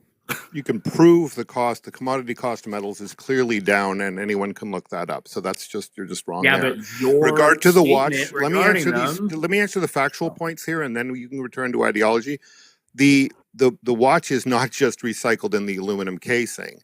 Obviously, no one is claiming that the materials didn't come out of the ground in the first place, or that all mining must stop. But developed mines are going to be the source of mined materials. New ones take 18 years to bring online, pretty much. But it's the rare earths as well are also recoverable. Apple has been very devoted for the last 10 years to recycling everything that's in every product that they make. And they have been very successful at it. And other companies are copying them. The metals recycling thing, I don't even have to get into. The new materials, things like Galvorn from Dexmat, you can buy a carbon nanotube wire for like $100 a spool. Those things are radically driving down the cost of rare materials, rare earths, whatever, just simply far less useful. So that's just objectively true and not worth debating. You're just wrong. With respect to nuclear, we can get more nuanced. With respect to nuclear, we can get more nuanced. I'm stand by 1% of the world's new generation is nuclear. Almost all of it is floating wind and solar because that's so cheap. Wave power and deep geothermal are even cheaper than that, but still hard, site specific to deploy. Not cheaper than nuclear. With respect to nuclear, nuclear showed up as being a relatively cheap power source until about 2010. After 2010, it was no longer economic to build anywhere, and even France does not have plans to completely replace its nuclear fleet, which they built all at once. Now, in Ontario, the last time a large bunch of nuclear refurbs was done, it took 20 years to pay them off by directly charging every single ratepayer a fixed charge. And had that money been devoted to grid improvements and to conservation, it would have paid off 20 times more than the waste on the nuclear reaction. So conservation is always the cheapest thing to do, which is why every province has an efficiency agency. CANDU reactors don't produce waste. I didn't talk about waste at all. That was somebody else's point. Talking about reactors, right? I'm talking about the sheer cost of building them and running them. The problem with it is wrong. The problem with reactors is they use keep rambling. You're not going to let me get a point in? You don't have a point. Do you know what neutron You said scattering nuclear is? energy costs more than any other form of energy. It provably does now, yes. That's incorrect. You are wrong. How am I wrong? Give me a source. Every analysis of it shows. Britain just did an analysis of this. Britain's fairly objective. They don't have a big sunk cost. And Britain proved that the nuclear cost 5 times more than the renewables. That's why they're not. Why are you comparing nuclear to renewables? Because they're both sources of electricity and storage. Oh, so we're just going to compare coal now too? We're going to compare coal in. It's also expensive. Even without the carbon cost, coal and LNG are expensive in the long term. That is false. You're wrong. That is not false. You're not even letting me speak. Your idea of the long term is based on analysis from pre-2020. No, you're a clown. No. Okay, I'm going to stop you both. Okay, we're going to take turns here. No over talking. And no calling names. And no telling people to shut up because I don't like that. It's a personal thing. Okay, one of you who is next. Well, I was trying to go, but he kept. Let him go. Okay, then go ahead. Digging his hole. So nuclear energy has a high upfront cost, but in the long term, it costs almost nothing. It retrieves its overall cost upfront within about 10 to 20 years. After that, it's essentially free. So CANDU reactors, the Canadian nuclear reactor that we all used in Canada and China and a few other countries, it can burn already used fuel. It can run on fuel that's already been in the reactor, and it can reuse it. And then that fuel can be reused because there's a new thing now called a thorium reactor. And a thorium reactor runs on entirely on already recycled waste. So it's free. The cost was spent a long time ago when they bought the uranium and they put it in the reactor. Yeah, 10 years ago when they put it in the reactor, but they can reuse it. We can also sell it to other countries that have thorium reactors now. I think it's called thorium or thermidium or something. It is thorium. It's a free energy. It has a high upfront cost. I know you're scared of big numbers. It's a high upfront cost, of course. It's a and 10 years to build it. Technology. Yeah, 10 years to who cares? 10 years to build is fine when it costs zero after those 10 years. Right, Bruce, if you live in Ontario, Bruce Nuclear Power Station powers your house. There's a good chance it powers your house. Solar is almost non-existent in Ontario. It makes up for about probably less than 5%. Most of it's nuclear, and the other is dams and hydroelectricity. Mm-hmm. So I don't know where you're getting this idea of nuclear is just bad because it has a high cost up front when nuclear power plants like Bruce have been on since the 70s, and they don't have to don't cost anything to run. It's just like to run the reactor itself, it doesn't cost anything. To pay the people that work there, sure. But like you have that with everywhere. You have that with solar, you have that with wind, you have that with hydro, you have that with coal. So I don't know what you're talking about. You're just scared about the big upfront costs. You don't know any of the information afterwards. I'm done. And so I'm getting some different numbers, but apparently First, I want to say that this is actually what happens to you if you have what's called a resource mentality, and you think that somehow the inputs of fuel at the beginning are the problem, when they never are. It's always the emissions at the end and the cost of operation and the maintenance and the black swan events that kill anything technologically. We didn't stop burning so much wood because we ran out of wood. There's still plenty of forests. We did it because we didn't want smoke everywhere, and we'd rather have the forest standing where they are. There isn't a resource problem with nuclear power. That's nonsense. There isn't a fuel supply problem. There's always been plenty of uranium. However, when you dig it up, you make the entire environment radioactive, which is a problem, and then you have some waste issues at the end. But now, with respect to the economics, which is what I want to focus on here, so I don't want to get anything else. Just on the fuel thing, digging it up, can we focus on that for a second? Because because it's irrelevant. Why? It's just not in my argument. Why'd you say it? I'm trying to respond to you. He's not making a point, so just it doesn't matter. I'm saying that's part of the mentality. You're talking about fuels, and I never was. You're inventing that to make it look good. Everything that produces electricity requires a fuel, so you are talking about it. No, it's not a relevant part of the cost. The cost of uranium is very low compared to the cost of operations. Yeah, what I wonder about is upkeep. You said digging up uranium produces some radioactive emissions. That's not true. The mining has radioactive tailings. It has to. Yeah. This isn't really uranium isn't reactive. It isn't. You don't just I am not trying to talk about mining. You're gaslighting by talking about mining. No, I don't want to get into mining. I want to keep on topic, please. Let's not talk about the mining. That's a whole other animal. What I did not hear, I heard two things that need to be responded to. One is that this issue of long-term cost, all right? You got to realize that when you look at a long-term 30 or 40 or 50-year cost, you're looking at numbers from a long time ago. So you're looking at very primitive first-generation wind turbines versus very advanced, fully deployed nuclear reactors of like 2000, right? So your long-term analysis is heavily skewed by that old technology. If you look at anything that just looks at the last 5 years alone, you'll see those numbers look radically different. So the word long-term cost is a total misnomer. They are really talking about an ancient technology versus a mature one, whereas today we've got two mature technologies competing, and it's a very different economic picture. So I just want to say that you have to be careful about which analyses you look at, and it's very easy to make nuclear look good if you stretch the timeline back long enough that you're comparing against primitive wind and primitive solar and primitive hydro. Yeah, Main cost issue, though, and I want to get to this because this is easy to look up. What nuclear fission and tokamak fusion both rely on is a process called neutron scattering, where you blast a lot of hot neutrons around, catch them, and use them to boil water. This process has always been an engineering nightmare. It turns metals and ceramics into wildly brittle materials. It makes everything very radioactive. It takes constant maintenance and attention, and it requires insanely expensive materials that make the military-industrial complex look like Walmart. And it is just wildly expensive to build something to contain a neutron scattering reaction. There's a physicist named M.V. Ramana who just wrote a whole book on why neutron scattering can never be long-term economic because it leaves so much junk, neutron scattered junk around. Many people don't misinformation on this panel because he's just rambling and everything. M.V. Ramana is a first-hand nuclear physicist source, Mr. Clown. You can go look him up.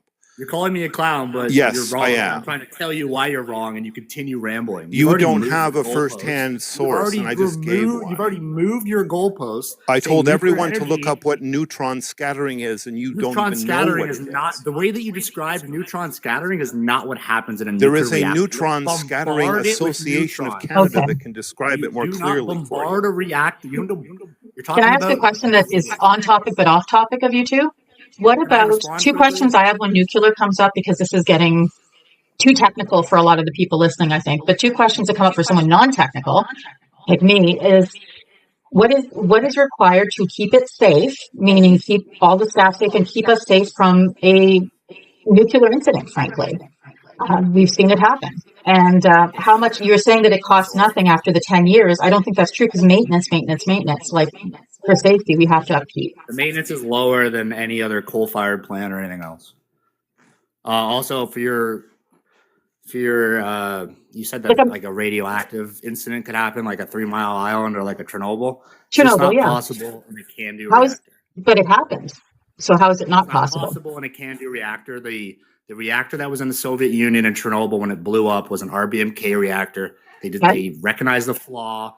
They didn't change the flaw, and then Chernobyl happened. For Japan, that was a tsunami that caused the generator pumps to fail. Yeah, that's why I left Japan out, because that was a natural disaster. That's a little hard to predict.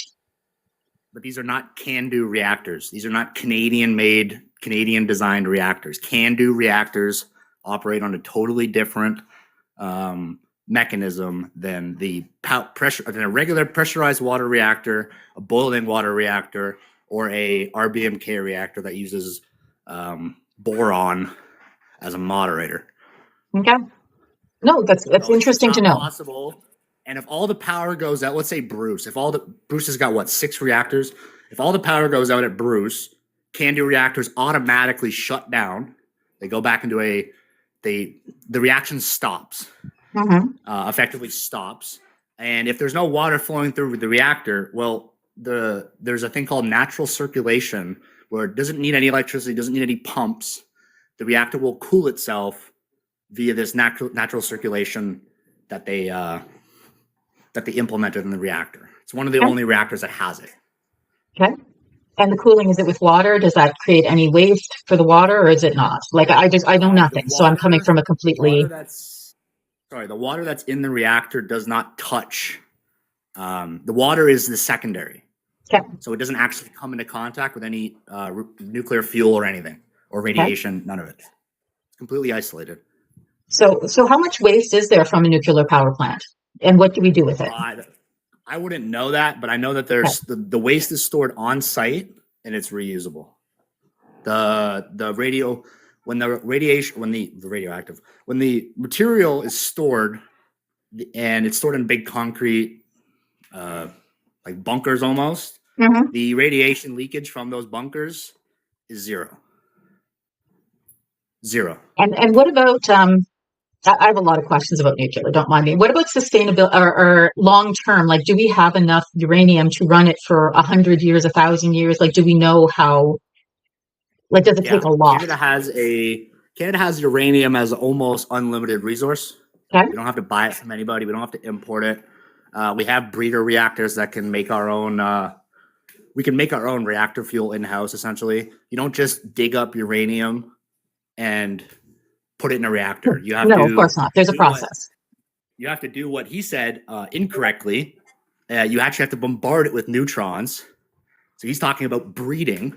He's not talking about like a normal reactor operation. He's talking about making nuclear fuel. So he's wrong. Neutron scattering happens both for boiling water and for scattering happens in a breeder reactor. That's how you create reactor fuel. The process is scattering no matter where you do it. Yeah, that's called creating reactor fuel. That's not done in a nuclear power reactor. It's not done in a reactor. It's just not the physicist's use of the term neutron scattering. I want to, if I can have an uninterrupted 30 seconds here. Yeah, I have known personally for over 45 years one of the chief inspectors of the Canadian nuclear establishment. His name is Ronald Stenson, Stenson. You can look him up. He actually served at in Vienna as part of the atomic Canadian delegation to the IAEA. And so they basically, he actually personally was responsible for the inspection of the long-term nuclear dumps. I'm going to agree on this point that Canada has handled its nuclear waste very responsibly, and it does have, or did have, at least in his era, highly intelligent people involved who did think about the 10,000-year-old disposal problem that they present. Yeah. I'm also going to agree that there's no such thing as a shortage of fuel for either nuclear fission or fusion reactions. The fuel is abundant. And I'm also going to agree that if you found an economic way to exploit thorium fusion, that it would be desirable because it produces less of that dangerous proliferation plutonium, and plutonium is also highly poisonous. A microgram of it will kill you. Use plutonium. So the toxicity of the output products is much, much more an issue than any scarcity on the input products, right? Like we didn't stop putting lead in gasoline, because we didn't have enough lead. We stopped it because we didn't want it in the atmosphere. And so it's like, that's the perspective you want to look at. I'm also going to agree that the CANDO design is incredibly safe compared to most others, and that it doesn't really have the runaway conditions that Fukushima or Chernobyl had. But fundamentally, to achieve that, it does have a more redundant and complex design, which adds to its upfront cost, which is one reason we did not see CANDOs catch on all over the world. Now, when AECL was sold to private parties by Harper, South Korea, which had the best operating record with CANDO reactors, didn't even put in a bid to buy it. They considered the CANDO design dead on cost then. And there has not been a build. There's been a refurb in New Brunswick at Point Lepreau, but there has not been a set of orders for the CANDO. So and the upfront price tag is huge then, is my guess. Yeah, and actually what keeps the prices low, and why you see countries like France and China are almost the only two countries, France, China, and Russia really, are the only countries that can really consider nuclear, because they can commit to building 50 or 100 of exactly the same thing, and they can have university programs set up to guarantee that the expertise will be there, and that they won't have an aging workforce problem, and that they won't have stranded designs. Canada can do absolutely none of that, and so it has completely fallen out of the competitive nuclear game. Just undermined Canada to the Russians in nuclear? Well, simply because Canada won't build 60 or 100 of the same thing, and the Russians and the Chinese and the Indians can make. They don't even use the same reactor. It's totally irrelevant for you to bring this up. You said from an economic point of view, you have to have an expertise base, and in Canada, it's dying. When you look at the average age of the employees at American and Canadian nuclear plants, that's getting very much older. They're losing the expertise they need to maintain these things, and we aren't building 50 or 60 new ones. So it is not really any kind of an industry. It's not an export industry. The South Koreans didn't want to buy AECL. And absolutely it is. The South Koreans have a CANDO reactor that's in. Why didn't they buy AECL? China has about 9. China has 9 currently operating reactors. South Korea has. Why? I don't know. But you're saying that it's in. You're saying that they couldn't get it. China does not build them for economic reasons. China's building them in Fujian to run rail guns to attack Taiwan. They're not building them for economic reasons. It's already been done. We're talking about economics. I'm going to cut in here. I got a question for you too that's off this, because I think we're just going to keep going back and forth. Well, someone put correct cost numbers in the chat. If we don't do nuclear in Canada, what would be the alternative? Would it be wind turbines, upping our wind turbines? What would be the... In Nova Scotia, we've deployed an immense amount of wind, and we're deploying more all the time. Makes sense. Towers to the sea bottom are a problem. Yeah, you care a whole lot about birds around the uranium mine too, and around the tar sands. Populations if you have too many birds in one area. It literally will. I can answer the wind question, but you're going to have to mute this guy. Basically, now I have to be muted. Cats kill about 100 times more birds than wind turbines. Oh, so you don't care about birds now? Okay, got it. So birds don't matter to you. I don't think that's the point. No signals. I think we just got to look at it in perspective. How many birds get killed by a nuclear reactor? Well, tritium does not do good things for creatures in rivers, so we can talk about that too. Heavy water releases. Nuclear reactors are a sealed environment. Then why do they find tritium in Ontario rivers? They're clueless. So I'm a biologist. Look up tritium in Ontario rivers. Just a second. Everybody stop for a second. Somebody said they're a biologist. Patsy, was that you? No, it was me. Okay, Patsy. Go ahead, Treaty. So birds learn. And it's been shown that they're learning to avoid wind turbines, just like they avoid highways. And how many of us hit birds with our vehicles? So they learn. They're very good learners. And Hublé is correct. Like when we're seeing toxins released into rivers, then those systems aren't as closed as they profess to be. Just like here in the mines in Alberta, there's selenium being found in the rivers, and these are off-site impacts that the proponent professed would never happen. So these things do happen. I don't know about birds learning, but I don't know what that has to do with some birds not learning and dying from. Well, they learn because that one died, right? They witnessed the death of the bird. But that's just not how it works. It's learned behavior. Sorry, you might be a biologist. I don't know. Are you? Actually, I was going to say no signals. Birds are very intelligent. And I'm actually an ornithologist. Some birds are not. Well, Treaty 6 has not all more. Birds are crows. Not all birds are crows. Not Listen, all birds are I have every given day I have at least 100 birds in my yard, and they all know my face. They recognize my vehicle when I come home. Yeah, and there's 42 species of birds. I don't just have corvids in my yard. I've been fighting without a computer this entire time. If you want me to pull up a computer and show you the number of birds that are unalived by these, you will. I know we're not denying that. No signals. Do you know actually the number work that in are nuclear? killed No on signals? tailings I'd like ponds to know every if you year? work in nuclear. And tailings ponds in northern Alberta answer any kill questions we have. birds.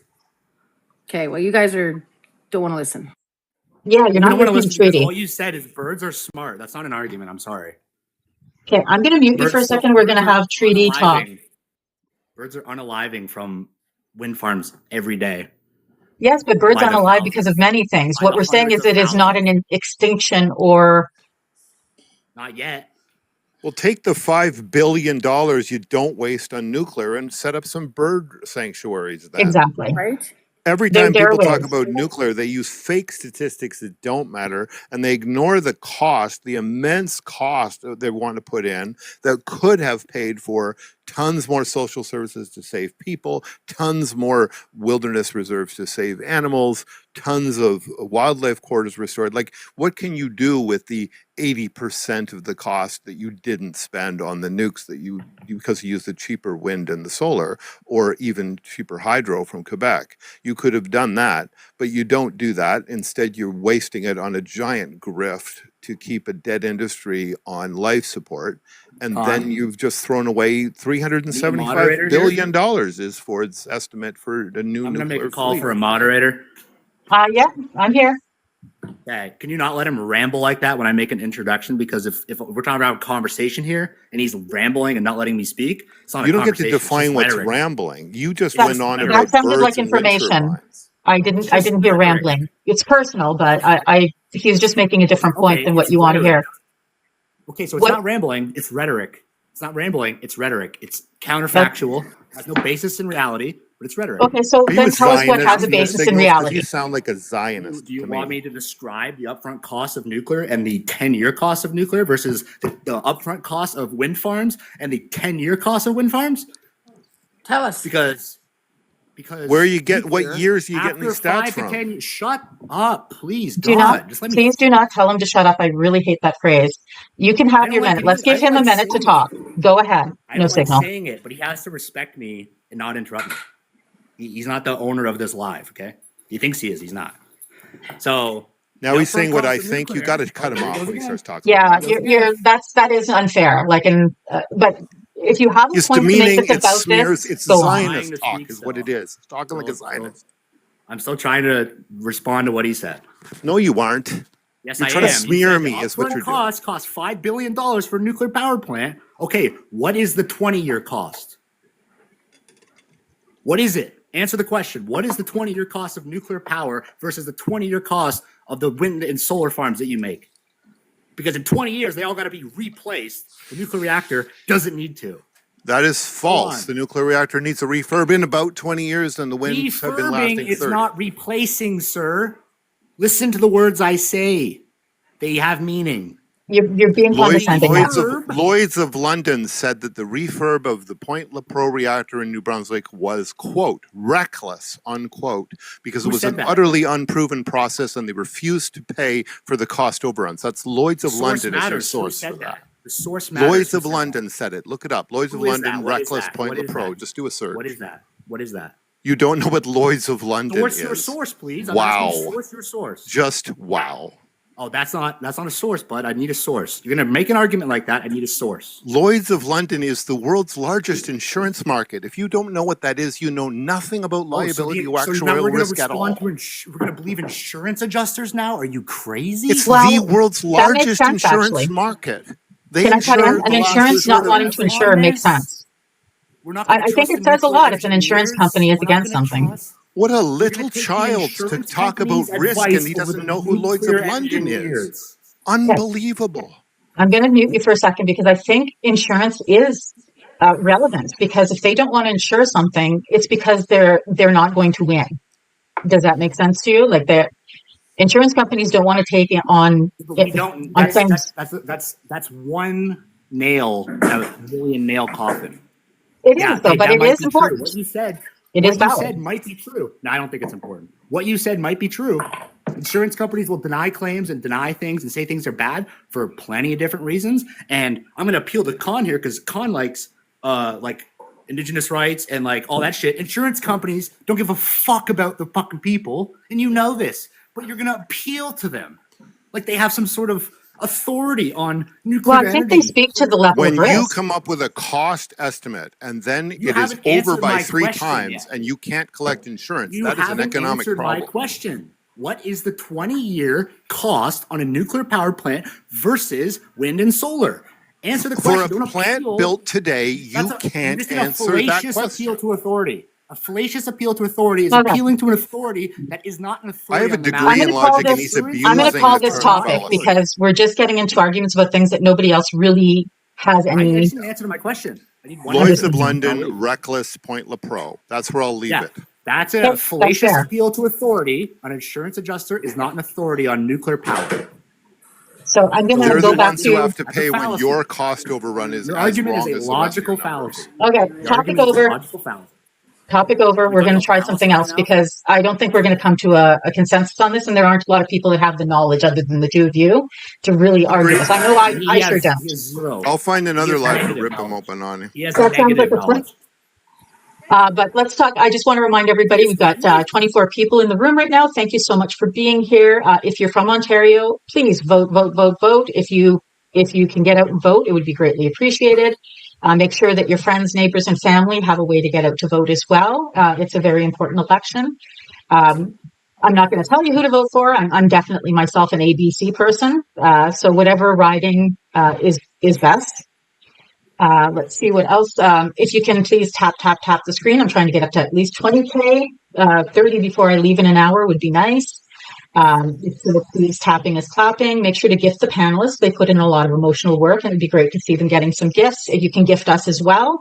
If you're not a subscriber, all you got to do is click on the top left Beaver Politics icon, and it'll bring you to somewhere where you can subscribe.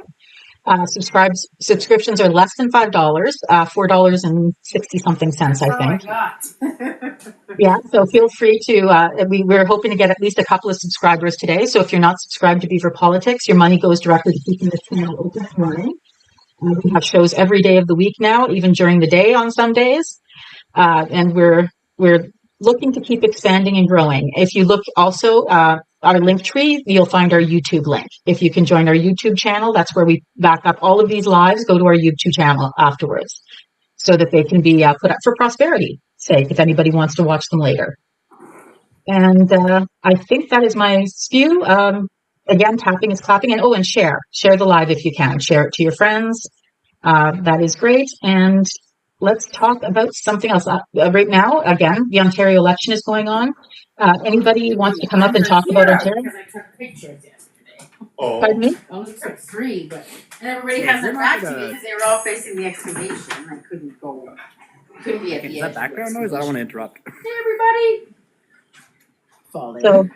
So Treaty, I had someone up earlier. I'm going to ask you this question. They said they were in the comments, but it was in between a bunch of stuff, and they're gone now. But I'm curious what you would say to it. They're saying that there is no party that cares at all about Indigenous rights. Would you agree with that? No. Or disagree? Yeah, that was my thought, but I wanted to ask someone Indigenous. So in I looked up everybody's platform for the Ontario election, and the only party that has any type of conversation about Indigenous rights and Indigenous people is the Green, Yeah, I'm not The surprised. NDP platform mentions Indigenous once, and it's just a mention, like in a sentence. It's not a full paragraph or anything. Yeah. So, and then the others, Liberals and the PCs, nothing. Okay. But so you know what that tells me, though? Is not that they don't necessarily care. It's just that Indigenous people don't vote. And given the turnaround time of this election, that, you know, there probably wasn't a lot, you know, that they have to pick what they're going to leave out. Yeah. And that was probably easy to leave out because it's the audience that It's small. sadly Yeah. doesn't participate. So it's frustrating, but I hope to encourage more Indigenous people to vote. There's 133 First Nations in Ontario. That is enough people to make a difference, you know, to influence the vote. So, and I did notice that Ontario does have voting stations in the remote First Nations, so that the folks there are able to participate in the election if they want to. The struggle that we have oftentimes for First Nations is there's a belief that they vote for their chief and councils, and their chief and councils have the relationship with the provincial governments and the federal governments, so they don't feel a need to participate in a system that is imposed upon them and that has never been their friend. Right? So I understand where it comes from, the reluctance to participate, but I'm doing my best to encourage people to get out and vote. You know, we're seeing a change here in Alberta. There's more Indigenous people running. I can't hear you, Jana. I don't know if anyone else is having that. I turned my mic off. I had to let my dog out. She's being a pain this morning. For Indigenous people, I know a lot of Indigenous people don't feel comfortable voting. What can we do to make them feel more comfortable? Would volunteering to pick, if like say when I'm going to vote, I let known in my area that I can drive a couple people and accompany them. Would that help? Perhaps. It's really about awareness, right? And the trust for government. They don't trust the government. And what's the point of voting for a government that's done nothing but harm you? And there's a long history there. And and I do feel that I have no statistics or any type of data to show it up, but my perception is urban Indigenous people tend to vote more. On reserve, less likely to, because let's face it, our people that live on reserve are in crisis. And they've got priorities over voting. Absolutely. Right. Like this, some of them probably don't even know there's elections happening. And when you're dealing in a daily existence of trauma, poverty, and and these are not when you're just surviving every day. It's harder, right? Yeah, and the sad thing is these circumstances that our people are in, it's not by choice. No. And there's a real perception in Canada that this is just the lazy Indian, or you guys just get your handouts and then you waste it away and don't do anything with it. And we're just constantly in reaction mode, right? We never being proactive. We're not trying to address the causes. We're just putting band-aids on symptoms all the time. Do they have a place to vote on the reserve, or do you have to go off the reserve to vote? I looked in Ontario. They do have a place on reserve. So on electionsontario.ca, I think it was, Moose had mentioned it earlier. If you go in there's a drop-down box and you can select First Nations, and then there's a drop-down box and you can anybody can find their First Nation there. Click on your own First Nation and it'll tell you where your polling station is. And I did look at the remote ones, and they do actually have polling stations right in their communities, in their band office or in their community halls. So that's a good thing. And you can vote if you have a disability, they can do a home visit if you give them a call in Ontario. Isn't that cool? Oh, that's excellent. So if you happen to have a disability that is keeping you from voting, there is actually somewhere on the Ontario website that has a phone number you can call. I'm just looking to see where it is. And and that's something that you can do if you can request a visit by home. Perfect. And no Signal City has a question. Oh, go ahead, No Signal. So out of all the 4 parties in the provincial election that are running, and I'm a white guy, I'm going to be honest, I'm like white European, which of the parties cares probably the most about Indigenous rights and freedoms, like locally, like provincially? The Green Party. Yeah, she said that already. Yeah, the Green Party. They're the only ones that had anything substantial in there. What aspects of the Green Party stand out? So, what I saw is that they actually have, it was mostly about quantity, and because there was nothing in the others, but they do speak about reconciliation and reconciliation beyond the economics of it. There's so many parties that say those words, and then they have to water it down with the economic piece, because reconciliation is far beyond economics. And when we say economic reconciliation, you know what I hear is ongoing colonization. So it's problematic when parties are using that terminology. Reconciliation should start with healing our communities. Reconciliation should start with working towards equitable standard of living, so that our living standard is the same as anybody else in our county or community, or equivalent to off reserve, which isn't the case. So that was where we should start, and then we can have a conversation about economics. Like, how do you have populations that are still struggling with trauma and all of the outcomes of that trauma come to the table in a meaningful way to participate in economy when their basic needs aren't being met? Exactly. You would say that the four parties running, they don't really necessarily have a right, you could say, or you could say want, which is like really obviously rude, to directly benefit Indigenous populations. The only thing that they can do is economics, because Indigenous populations in Canada don't necessarily want the provincial government snooping around in their business. It's not snooping around, but okay, let's economics is what the government can provide. The government, everything else is going to be done inside the Native community. No, I would say that's not true. The Truth and Reconciliation Committee brought up a lot of things that the government can work on. And so education, party, right? Health is all transfer payments to the provinces. And the provinces receive the transfer payments to cover off the health and education needs of First Nations within their province. And provinces are also treaty partners. And provinces are also the ones who manage and administer and authorize access to resources. So they're the ones who have to have that relationship and also hold the duty to consult in the honor of the crown. Yeah, but everything you said there is economic. Nope. It's social. It's social. Do things cost money? Yes, but they're still social. That's economics. Because, of course, when the government is talking about helping Indigenous communities via reconciliation economically, they're talking about boosting health services and boosting infrastructure and boosting all that stuff, which is economic. It's social. That's all they can do. But excuse me, sir, you're coming at this from a non-Indigenous colonial perspective. And the way that we approach everything is very holistic. So this is more social programming first. Social programs are education, health, the healing that we need, and training and opportunities come along with that.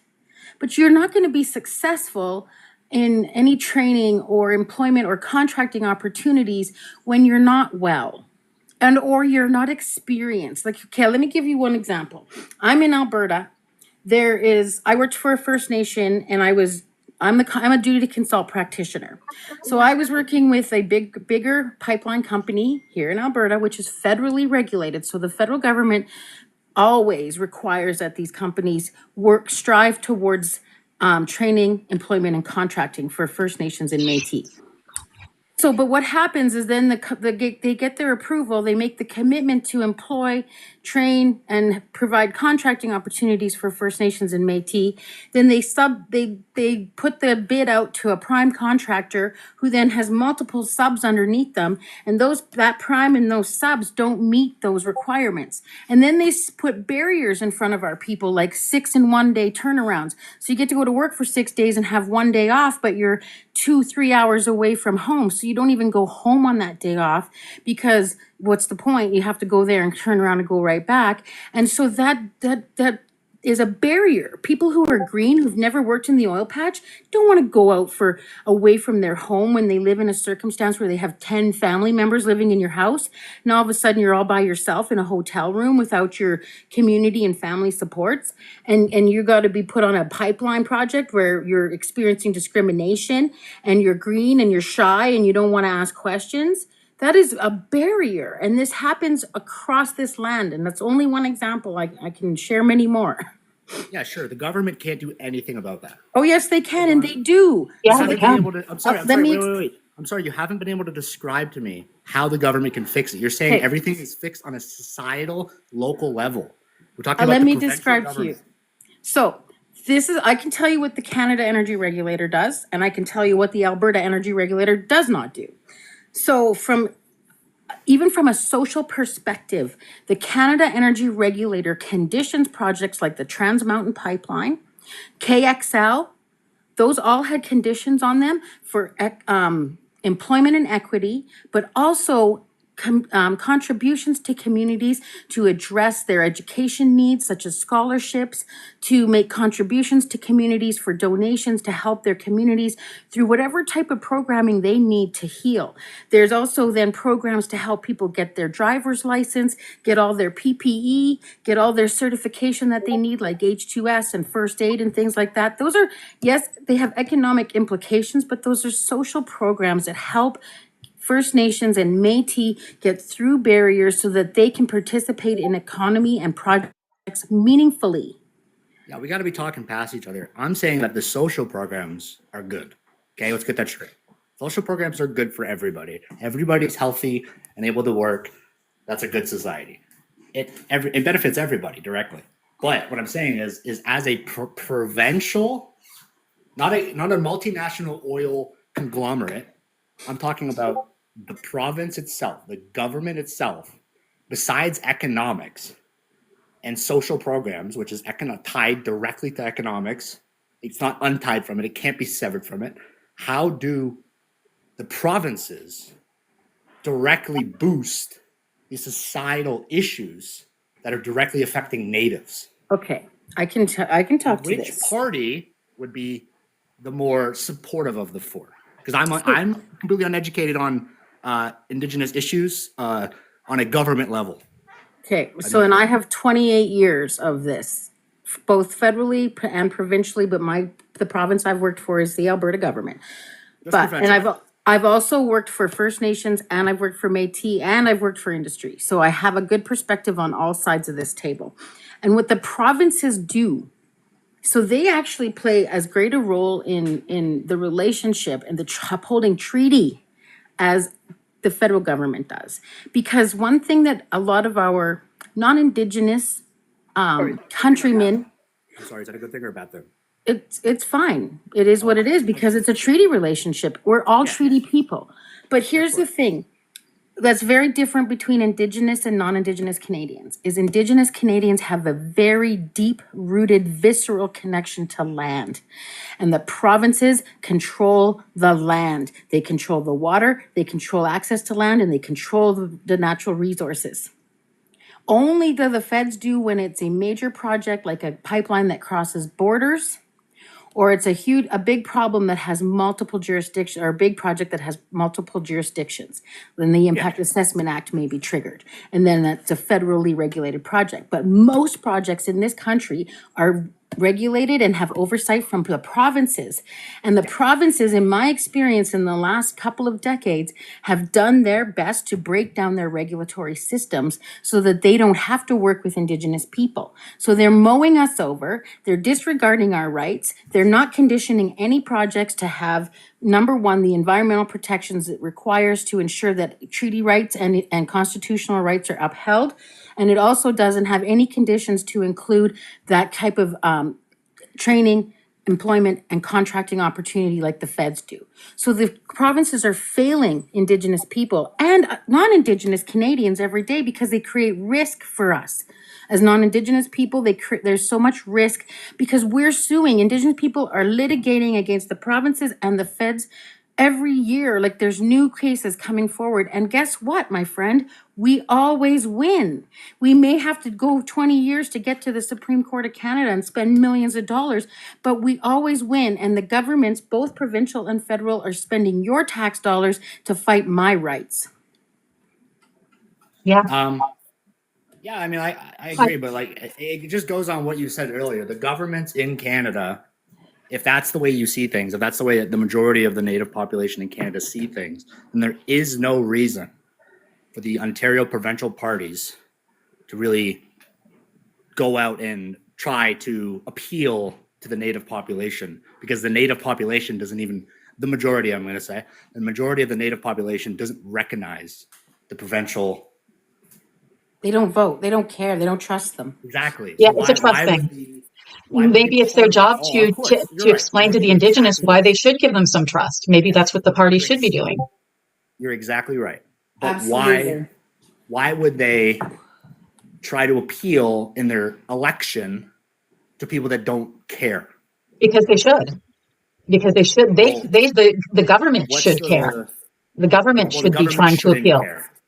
The government doesn't really care about any of us. So, well, okay, that's a whole philosophical thing, but I believe the government should care about the Indigenous, as they should care about LGBTQ, as they should care about the elderly, the disabled, et cetera, et cetera, et cetera. It is their job to care. That's what we're paying them for. LGBTQ are recognized as a protected class. Okay. Are Natives also in that class? So I have a meeting I have to jump to, but let me explain real quick. So in First Nations, Indigenous people in Canada have rights that are separate than non-Indigenous people. We have what's known as inherent rights. Those are the rights that we came to the table with, the rights we already had before the newcomers came here. Then we have treaty rights. So those are the rights that come with all of the treaties that were signed. There's 11 numbered treaties. There's even up to like the 13th one, I think, was negotiated out east. And then there's the peace and the peace treaties in the Eastern Canada. Then we also have constitutional rights, which are separate from any other Canadian. So we are recognized constitutionally. Section 35 defines the Indigenous people in this country as the First Nations, Inuit, and the Métis. And those recognized rights that we have are the rights for subsistence on the land, the rights to access the resources we need to sustain ourselves, to practice our culture, and to maintain and retain our identity and our language and our Indigenous way of life. So we have those rights enshrined in the Constitution. But you don't have the same Constitution as me. Well, yes. You don't follow the same Constitution as me. You yes, follow we do. They have additions too. You have additions and subtractions. No. I don't know about subtractions. They have additions. I'm almost certain there's subtractions. I don't know what they were, but if there's a deal made, there's going to be additions and there's going to be subtractions. That's how all deals are. Well, they were tricked out of their land. That's the subtraction, I guess. But these are constitutionally enshrined rights. There's no subtractions. The Constitution your rights are not my rights. Static. No, they're not. You have treaties. You have treaties, and you have other things that you have treaty rights, my friend. You are a treaty holder too. So every Canadian has treaty rights. I don't have any treaty rights. I didn't sign a treaty. My people didn't sign a treaty with the Canadian government. Yes, they did. You are the Canadian government, my friend. You're the Canadian government in this circumstance. If you're a Canadian citizen, our government did it. My people didn't get here until the early 1800s. It doesn't matter. The treaties were signed in 1876, the one I live in. That applies to Natives. And no, it applies to everybody in Canada. You just admitted you don't know much about this, and now you're arguing with Treaty Bird, who knows a lot about this. Exactly. And excuse me, sir. Your treaty right was access to all of these lands and the right to establish yourselves. That was your treaty right. And you've taken it far beyond what was ever given to you, because what was given was the depth of a plow. That's not necessarily true, right? It's 100% true. We took that land, didn't we? No, you did not. You wrote a treaty with us to share the land. It's a shared agreement. You wrote a treaty. Did we follow that agreement? Okay, I'm muting you for a second so I can finish my conversation, and I have to go to my meeting. Just give me a sec. Unless you're here's the thing. You're talking to me. There you go. Answer his question. We're treaty partners because nation to nation signs treaty. Treaties don't create nations. So there was an acknowledgement through the Royal Proclamation in 1863 from King George that we were sovereign nations here. And that's why the Crown proceeded to negotiate treaties with us so that you and your ancestors can enjoy the life that you have today. However, we were ripped off on that side of the deal because they lied to us. There were language barriers. Then they implemented the Indian Act, which basically moves away from these treaty obligations. They put us on reserves that weren't even in areas that we were used to, that was marginal lands that couldn't produce crops. And then when we did become better farmers than all of your ancestors, guess what? They made it illegal for people to buy crops from First Nations. So I could go on, but I hope no signals. The one thing that you take away from this conversation is that you have realized your state in your current living conditions because of your treaty rights. I got to go to a meeting. Treaty rights as you. Thank you, Treaty Bird. You have better rights than we do, my just friend. Googled it, and we do not share the same treaty rights, which is what I said. Thank you. Oh my God, you just have to feel right, eh? Anyway. No, I just Googled it, and you said I was wrong, and I should listen to her. I did listen to her. She is extremely knowledgeable about this. This is what she does. She's extremely knowledgeable about this, but she just corrected me on something that she was wrong We about. do have treaty rights. We signed the treaty with the Indigenous. That's what they were saying. It's not the same as Native treaty rights. Yeah. Well, I'm not going to argue this with them. They had to go, so we're going to talk about something else. He doesn't get a benefit from it, but we all have obligations under it because the country is literally composed of it. It's like Canada is knit out of treaties. It is what makes Canada. Canada doesn't exist without them. It's a set of agreements. Exactly true. In fact, where I live. Correct. But the treaty and the rights are different between white Europeans and natives, correct? Well, of course, what you get, yes, but we are part of the treaty. Okay, so now we're in agreement. Thank you. That was a big waste of time. Thank you. But nothing prevents you from exploiting them. If you want, I don't want to exploit natives. I have no desire to exploit any native or anybody else. No, the rights are exploitable, not the people. Yes. That's your mentality overriding on what I'm saying. Exploitation is not done on the individual level. If you had a brain, you would know that. If you had a right, you exploit the right. You don't exploit the person with the right. That is inherently settler colonial ideology that I don't even have.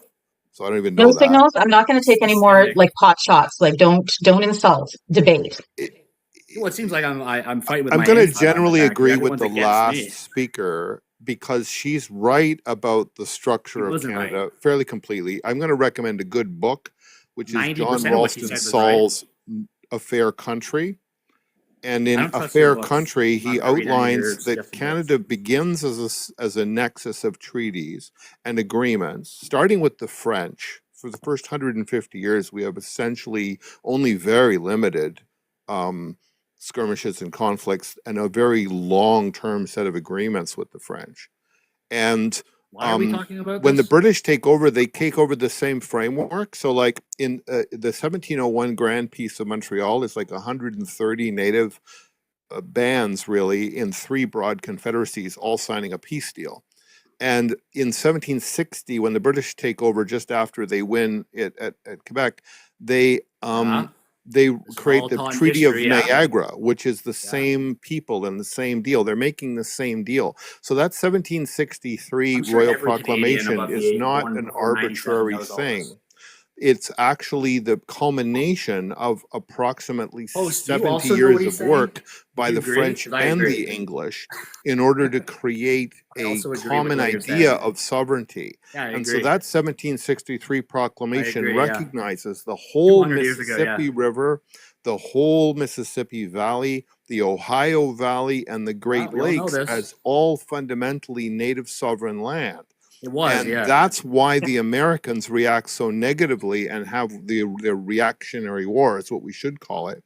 The American reactionary war is about stopping all that and continuing genocidal and slavery activities as they did for another 60, Why are you talking about Canadian history like we all aren't Canadian here? We all actually, you'd be surprised. No, actually, I'm going to interrupt no signal because a lot of people don't know Canadian history. A lot of people do not know this history. True, and the best book on this that I've found is John Ralston Saul's book, A Fair Country. in A Fair Country, he outlines this early history, and he outlines important figures like John Graves Simcoe, who actually gives a speech in the House of Commons saying, when I am governor of Upper Canada, I will never make a law that distinguishes between African and Native and European people. He's flatly having this totally modern idea of common citizenship, right? And that includes when we sign a treaty with you, you have the same land rights under it. It would be like if I bought, rented land from you or had a mortgage with you. I mean, you're entitled to receive the payments. So the treaty rights are special only insofar as that these people's ancestors signed a deal and they're entitled to the benefits of that deal. What people often misrepresent, as is being misrepresented by this talking over, is that somehow these are not real deals. They're not real contracts. They're very and they real. can be Yeah. ignored. I want to give Now- Scott Muck a chance to introduce themselves, if that's okay. And just tell us your age, because I'm not familiar with you. Hi, I'm 65. I'm a retired. I'm a veteran. Oh, hi. My husband was a veteran. Oh, thanks. So thank you for your service. Did you want to chime in, or?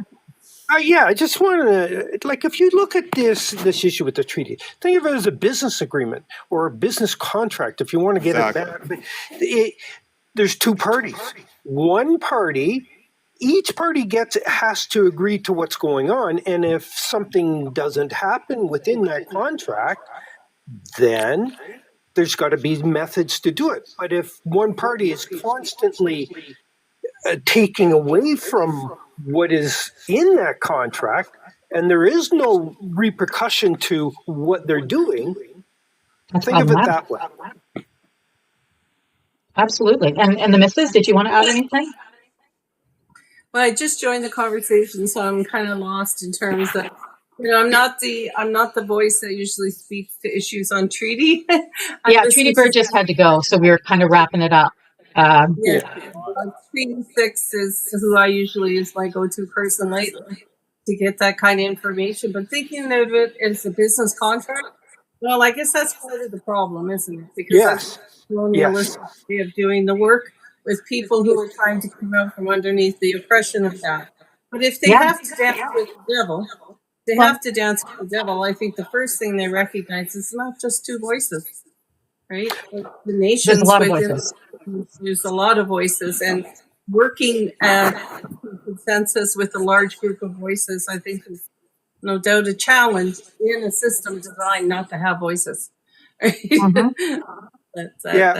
Anyway, but saying that without knowing the whole scope of what's been going on here the last 20 minutes, half hour, that I was going to take a quick moment to cut in and just do some blurbs on please like, share, follow.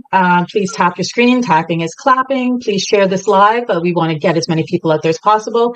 Vote, vote, vote. If you're from Ontario, please get out and vote. I can't tell you who to vote for, but I know that I'm an ABC. So whatever riding you're in, vote the way you think is best. And if you are not yet a member of Beaver Politics, you can subscribe. We're hoping to get at least a couple more subscribers during this 24 hours. It's under $5, the missus. It's $4.60 is it a month? Discount the first time you sign up. Yeah, exactly. So it's just under $5 somewhere. So it's a month. It's not a lot of money, but it really helps us keep this channel going and helps us to grow and expand, because that's the hope. Eventually, if you go to the link tree that's in our icon, you just have to click on the icon. You can find our YouTube channel there as well. That's where we back up everything. So all of the shows within about 24 hours or sooner get put up on our YouTube channel. And we also have a Discord server as well. If you're interested, just let us know. And I think that's all of the points. Oh, please gift the panel. They are putting out a lot of emotional work coming here. And if you gift us, that would be great too. Again, all of the proceeds go to running this channel. And there's my blurb. Sorry to cut in. I just like to do that every 30 minutes or so, just to make sure that we're up on everything. Can you help Boomer Beaver with a tech question? No, Boomer Beaver. To the little square on your green screen. You mean how I've got my little person up there. I just figured it out this morning myself. The problem I was having is that my camera was hidden behind the box, and you have to move the box backward. And that's all I had to do to get the camera. Yeah, like the Ontario Election connection. I had to move that to the back so that my camera is in front. That was the challenge I was having before. I didn't. So I got on this morning and thought I'll try my laptop and see if I can get it. And this time I figured it out pretty quick. So Okay. yeah, I like. It's just a little more comfortable, and I can range the boxes better. So Yeah, there's some I like advantages. the layout of your screen here, and that's what I'm going to seek to do during my. I guess I'm on in half an hour here. Yeah, if you want, I'll stick around and help you. Yeah, if you would, maybe we could just muddle through it. I think, yeah. So I think if you want to, if you go on live, you can just take over my live too. Oh, can I do that? It gave me that option. I didn't do it because I wasn't sure if you guys wanted us to drop and restart. But that is an option that you can just take over the live too. Oh, yeah, which I've only on the computer. Of the way it uploads to YouTube, we need shorter lives. So if we do it them just all, keeps Nerdy from having more work. Yeah, I think that helps with the tech person. Nerdy's, she says that the longer ones do take a lot of time, right? Exactly. How many hours into the marathon? We're 12, 13, 15 and a half hours? We started at 6 to 7. So, yeah, 11, so plus 5 hours. So 12, 1, 2, 3, 15 hours. Moderator. Yeah. Moderator. That's really great. Go ahead. Sorry. Is Q by Kalana just basically told me in chat to commit made? Is that allowed in this place?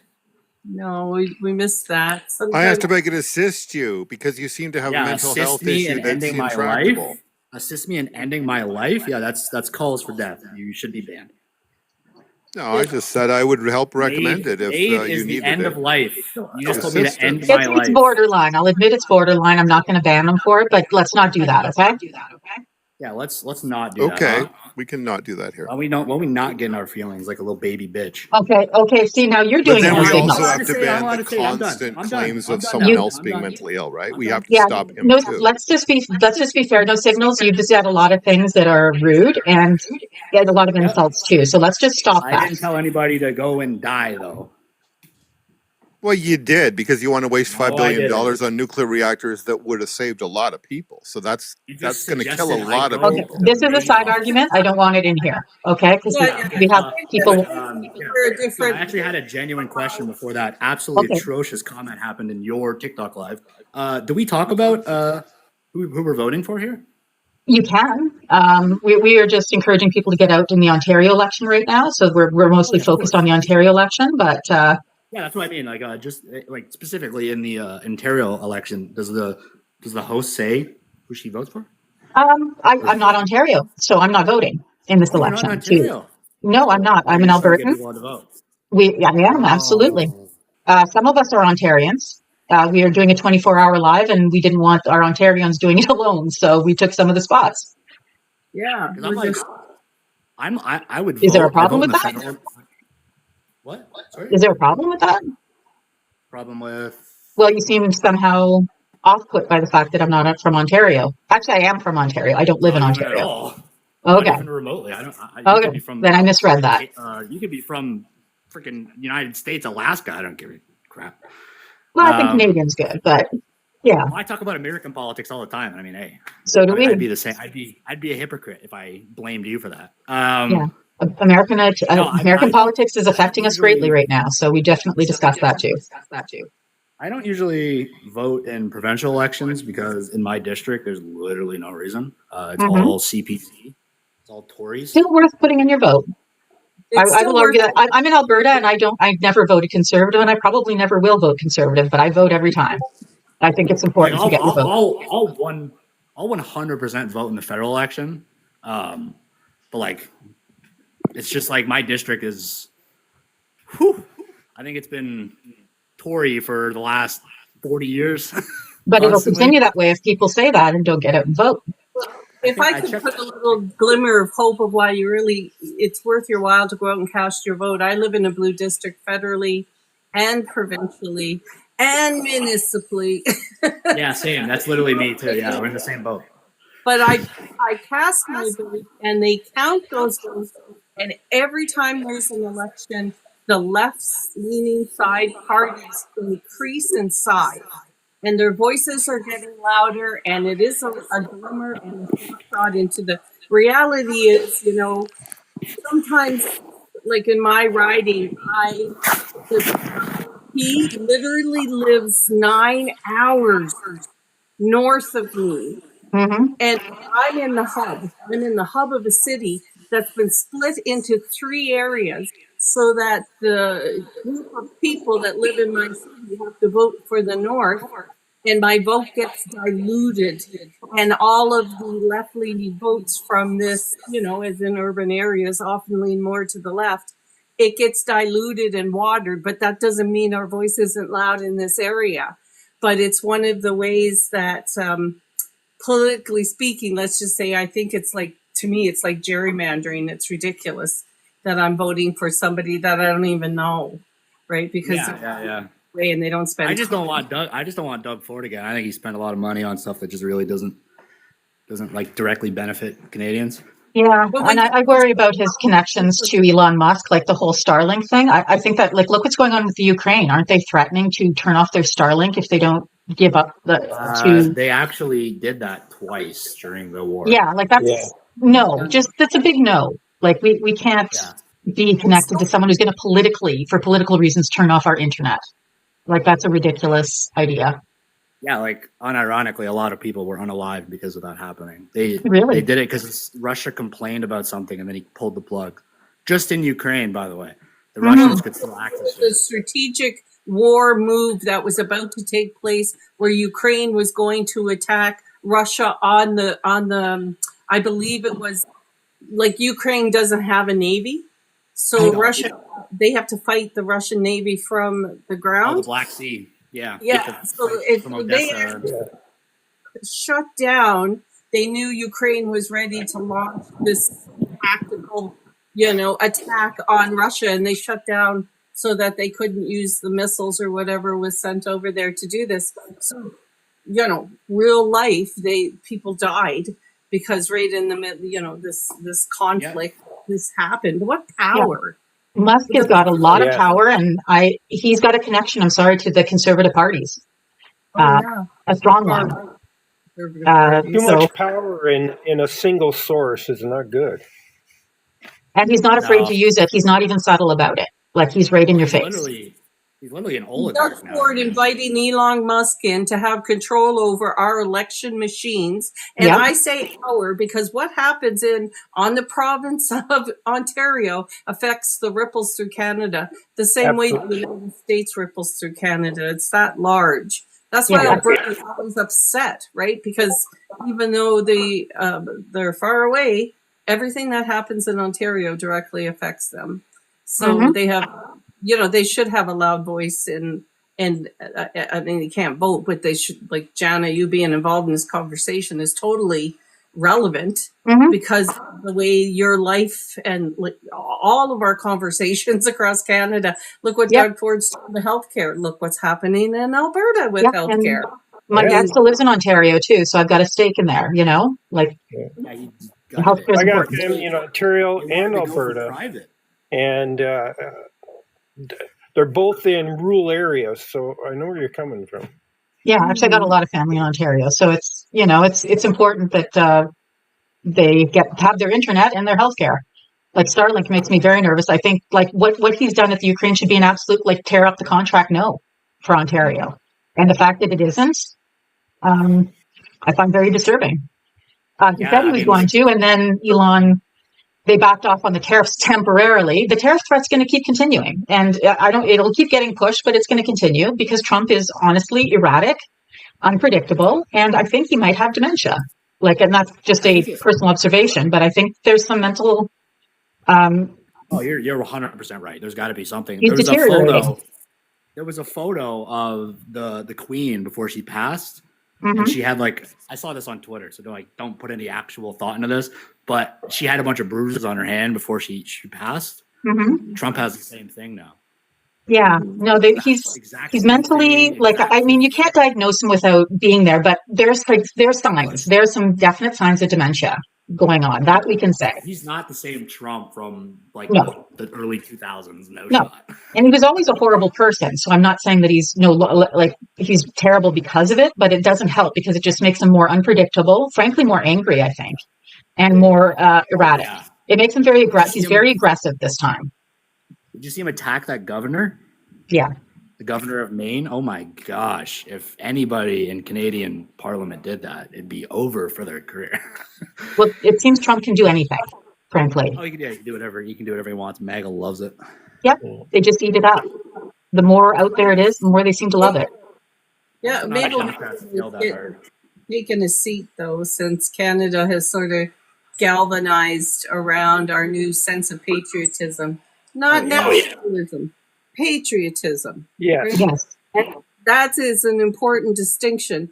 And the Maple Megas are shrinking and becoming more ridiculous in the way that they are seen across Canada. Because a lot of people, because they too are a minority group, they're not paying attention. And then when they do, I've always said, wait till Tiny Trump has been out there doing the rallies for years. And so it's easy to be number one in the polls when you're the only one campaigning. Well, it's been campaigning for 2 years. So if you call it campaigning, it's more like attacking. He was out campaigning. CPC ads I see on YouTube is just, it's astronomical, the amount of CPC ads I see on YouTube and TV and stuff. It's insane. And as Glenda's mom said about Trump, Vance is worse. Yes, Vance is worse.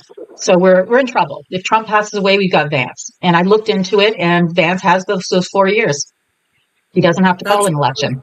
Vance is a Peter Thiel guy. You're going to want to know a lot about Peter Thiel. If Vance is the president, then Peter Thiel gets whatever he wants. And Vance is behind Project 2025 in a big way. Yeah. So I would worry more about Palantir. I mean, Peter Thiel's company Palantir gets data on people in order to kill those people. That's all it does.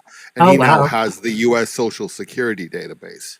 I know. So they're deciding who are the useless eaters, what communities will be destroyed, where they're going to have sacrifice zones. This is a well-defined plan. If you look up Curtis Yarvin's writing, and you look at Whitney Webb's reports on it, and what the Broligarchy, like Andreessen and Ellison and Thiel are funding, it's profound what they're up to, and they now have the Social Security database in Thiel's hands, in Palantir's hands, the exact same software, the Lavender AI software that was used to target families in Gaza and culturally genocide them first by wiping out the journalists, the professors, the artists, and so on. So that is literally there to, the tools to do all that are in their hands now. And the megas are justifying it, saying that there was, because Elon Musk comes out saying, I found billions of dollars in waste and blah, blah, blah. But his numbers change all the time and he has no proof. They just believe what he said. It's a smoke screen. The whole purpose of that intrusion is to get the private data into Peter Thiel's hands. And so they can analyze friends and enemies analysis on the entire U.S. population. Yeah. I don't know about the depth of it, but I do agree that it's to get the info. Like it's, that much I would agree on without having to look deeper into it. It's about the information, not about the money. Data's pretty valuable, We have premiers in Canada, including Tim Houston and I think Doug Ford, who have raised privatizing medical records outside the purview of the medical profession. We shouldn't be doing that. And doing subcontracts with companies like that. I mean, that would add our personal medical data to those kinds of databases that UHC or the Social Security has, and then they would have a map of everybody in the North American continent that they consider productive, that they consider a liability. And it's scary to me because the disabled is one of the first groups that Mustache Man went after. The trans and the disabled community. And part of how they did the MAGA movement in the United States, when they got the data information from big groups like Facebook, and you think, oh, so let them have my data, what? But what they did was they organized the data and found out who was more vulnerable to the messaging around the MAGA movement. Cambridge Analytica scandal, that whole business. Young white female. Yeah, so who could they radicalize more easily? And they targeted them specifically with conversation in their algorithms so that these people who were, like, let's just say less able for whatever reason, I mean, it could be that they were brain injured or whatever, but they would not be able to process, they couldn't do the critical thinking around it. And so they were more easily manipulated and they became the first of the mega base. And this took years. This is not a short-term plan. They've been doing this for years. Right. So every time that you think that your medical records, so what if they know I had a surgery 20 years ago? It's about finding out about who you are, because just think about the kind of conversations that are captured in medical records. I know as somebody who used to do note-taking in medical records, because I was, in the social worker, we have a place to put, and it was all about the social dynamics of someone's health. And those records are now available for these kinds of nefarious activities, never mind selling the product. It is very long term, and remind that a 10-year-old in 2016, when the Cambridge Analytica ocean analysis happened, was 18 in 2024 and could vote. So, like, they grabbed mostly boys at the age of like 10 to 12 and turned them into this block that watches people like Andrew Tate or Jordan Peterson, and then is programmed to believe the rhetoric coming from a Trump or a Vance or a Poilievre. Yeah, and going into like Twitch and going into all those gaming places, and now they actually have, like, they hire gamers to go in and have that political conversation with the actual kids, right? Like 12, 13, 14-year-olds, because gaming with your headset on, they talk to people like it's a whole world out there. They do, and apparently Barron Trump was the guy who told Trump which of these right-wing podcasters to go and do long-form interviews with. Show up, be friendly, be natural, and that had a big impact on his vote. Now Barron Trump is in exactly that age bracket that, it just is like 18, 20 now. And so they really are breeding and training a cadre of particularly young men that know how to go out and get and consolidate this block. And their intentions are not secret. I mean, Matt Walsh talks about taking the vote away from women, period.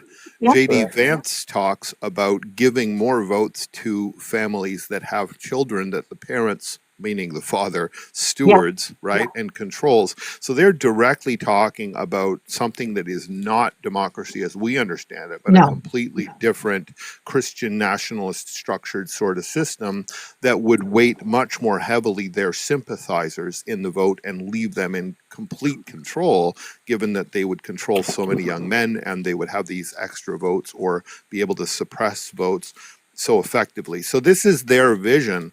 To me, it sounds a lot like some of the reform schemes for the Soviet Union in the early 1980s.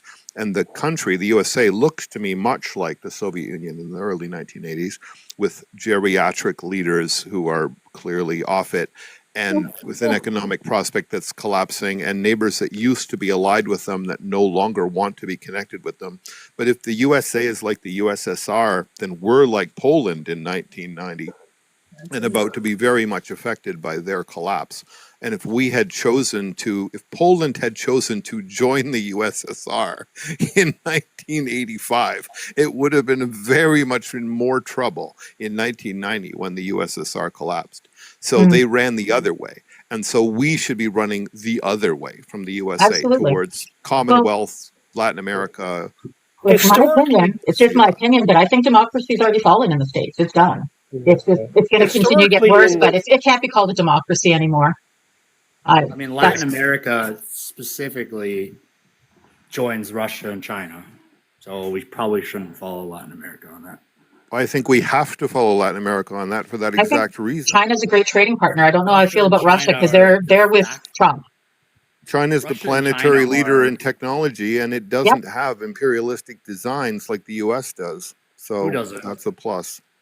China's spanning the planet with renewable wind turbines, solar panels, solar controllers, LED lighting, EVs, heat pumps. Everything you need to be rich is what they're doing. And the U.S. is pumping people with weapons. Spanning the ocean floor with electric fucking what is the word? Electric nets that are killing all the local fish populations. Yeah, that is not great. Their fishing fleet is subsidized. There can be downsides to everyone, but there's downsides to Russia too. So, like But if in you that they're in want bed with Trump.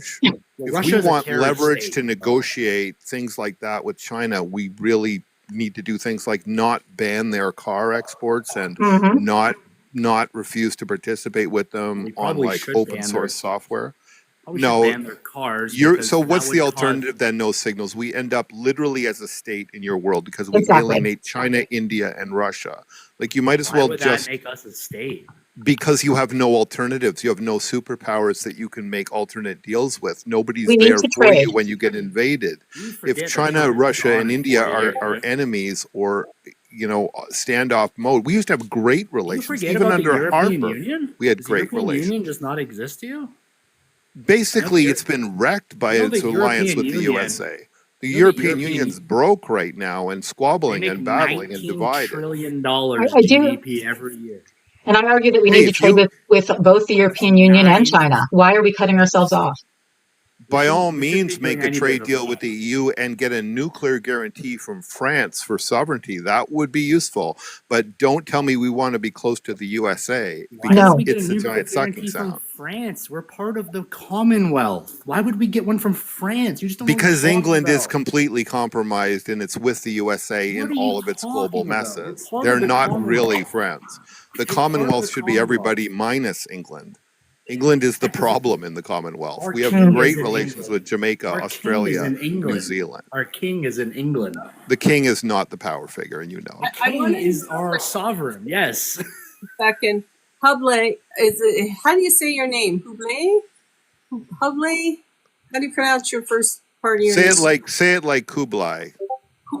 Kublai? Because with put a K in the front, it would be Kublai Khan. That's the idea. Okay, I want to invite you into a conversation. I'm having a guest. I'm doing the next show here in Beaver Politics. At 1 o'clock, I'm inviting a fellow named Justin Time, and we're going to have a conversation a bit about the Foreign Investment Protection Act in terms of our trading agreement with China. I think you would have a lot of interesting things to contribute to that conversation. So I wanted to invite you. I'll take you up because that is a very important topic right now. A lot of people protested and were concerned about that act at the time. But when we look at it in retrospect, having a more diversified set of relations and continuing our good relations with China, India seems to look like a very important thing to have done.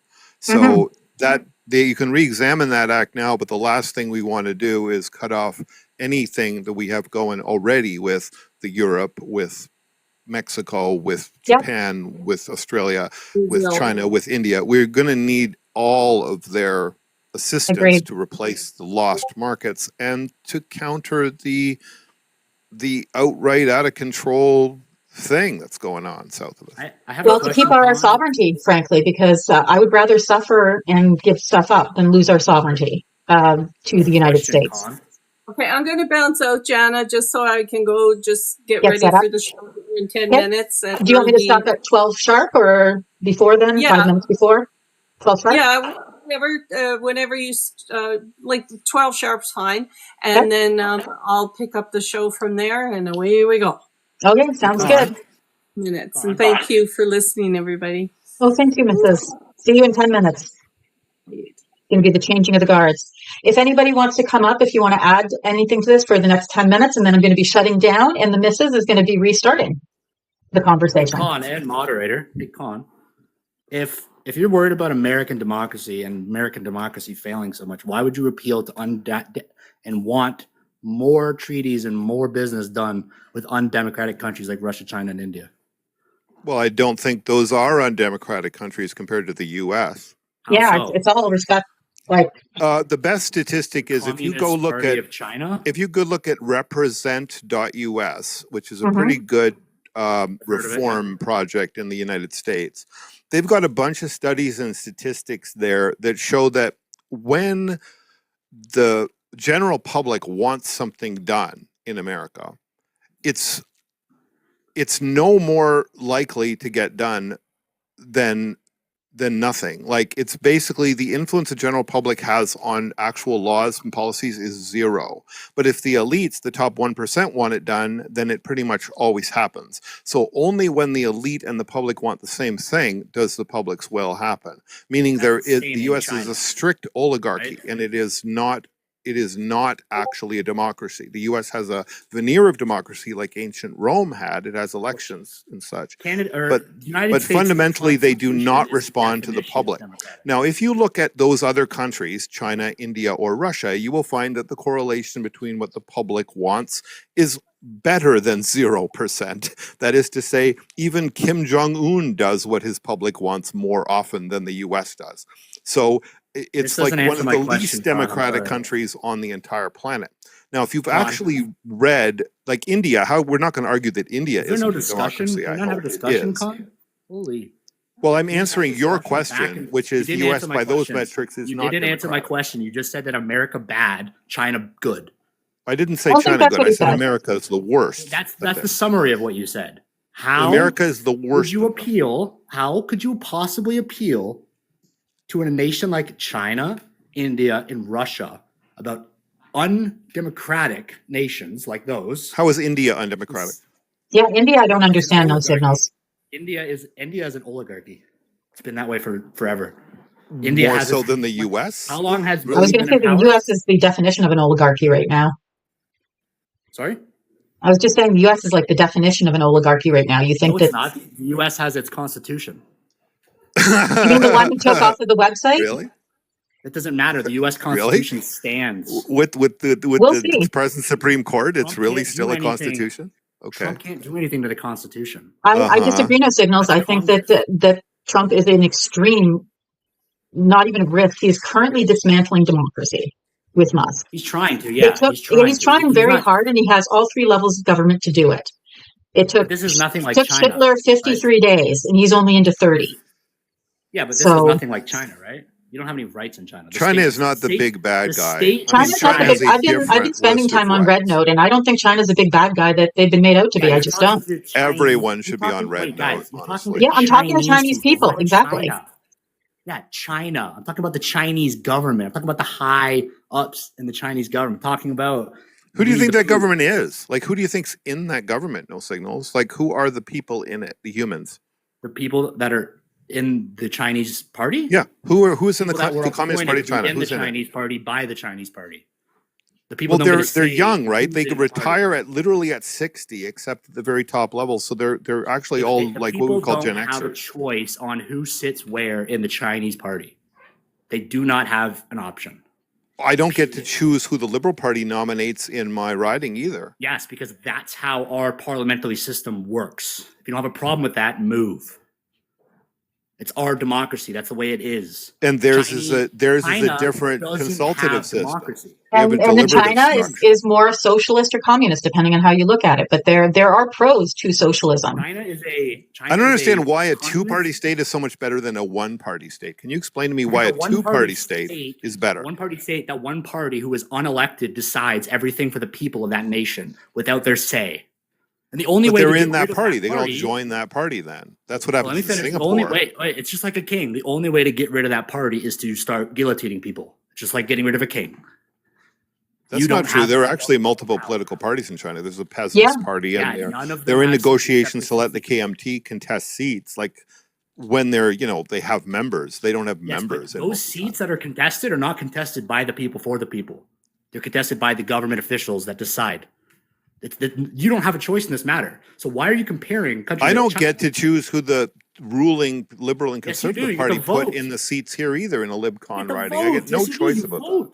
You vote in your local elections. You pick who gets just because you don't win doesn't mean it's not democratic. There is huge swaths of Canada and the United States where there's only one party in charge for like 20, 30, 50 years. Like the Democratic Party, for instance, controls California, and unless you join the Democratic Party, California, you have no influence there. That's a one-party my state. Point, sir. Sir, you're missing my point. My point is that the constituents have 20 years picked that person. In China, no one's picked it. The Chinese party has picked it. So I don't know what you're talking about. Why is it better to pretend you You're have a two-party appealing- system when you clearly don't than it You're is to saying admit America you don't bad. and then invite participation into the one party? I don't get You're saying that. I'm you're kind saying of on the America's America bad page right now, no signals. Like, I don't No, want to not deal you, with him. America. Not you. Not you. Him. He said America is undemocratic, so we should appeal to undemocratic nations. That doesn't make any sense. I listed India, and you're telling India me it's is an undemocratic with a lot. oligarchy. Russia is an oligarchy with a dictator. Modi has been in power for how many long? billionaires were at Trump's inauguration again? I think I counted Millionaires. 6. I know you're a socialist, but millionaires aren't bad. Some of them are. These are Musk is bad. centi-billionaires. These are people with Millionaires hundreds of aren't billions. bad, by the way. Millionaires make jobs. They're for not plenty of millionaires. people. They're centi-billionaires who buy whole countries. With the exception of Billionaires Trump, aren't they're bad. billionaires. And they're Billionaires aren't billionaires bad. who Hundreds of billions each on these guys that Yes, were at his that inauguration. isn't bad. Tax Larry them both. Ellison, Do you think Elon Musk is doing good things? No signal. Peter Thiel, Bill You Gates. think I think that? You No, know, I'm this asking is you. the You're level arguing of the- decision you're at. You're No, I'm asking. arguing You're that- saying that billionaires Why are does good. anyone have that much I'm a money? capitalist. Rich people aren't bad. Billionaires actually, you know what? I'm going to argue something. Rich I'm going to people argue that buying billionaires the are bad because they're government is greedy. bad, and that's Nobody what needs that much Where does money. that happen? Elon Musk could single-handedly solve world hunger. Instead, he's taking over the United States of America. I mean, he could solve world hunger for a few days, is what you mean. No, it's proven that he could provide enough food for 200 years, I think. That's a start. I'll take 200 years. But instead, he's I think choosing to spend he his could money definitely end world hunger. to pump Trump and make more money. Yeah, I mean, before the election, Trump. Any billionaire that is not donating tons, and I mean tons of their money, is a bad person. They just are. I'm sorry. They have more money than they know what to do with. He only gave Trump $40 million. Only 40 million. And are you sure he only gave 40 million? Like, do we know he wasn't giving him more money and paying for things on the side? And how about all the bots? It's all public. It's all public. You can't hide that stuff. You go to jail. I don't believe that it's all public. I don't believe Musk is on the up and up. I don't think he cares. I'm hearing nothing but apologies for the USA Yeah, and me too. dependence Yeah, and all I on the hear is, USA what's from wrong no with the USA? signals. They've been our Like he ally would for not forever. leave us with an alternative They're arrangement. Yes, but no your signal. alternative is Since begging Trump to took Europe, over, which is they are begging not to on our America. side. Yeah, They're Really not an not. ally anymore.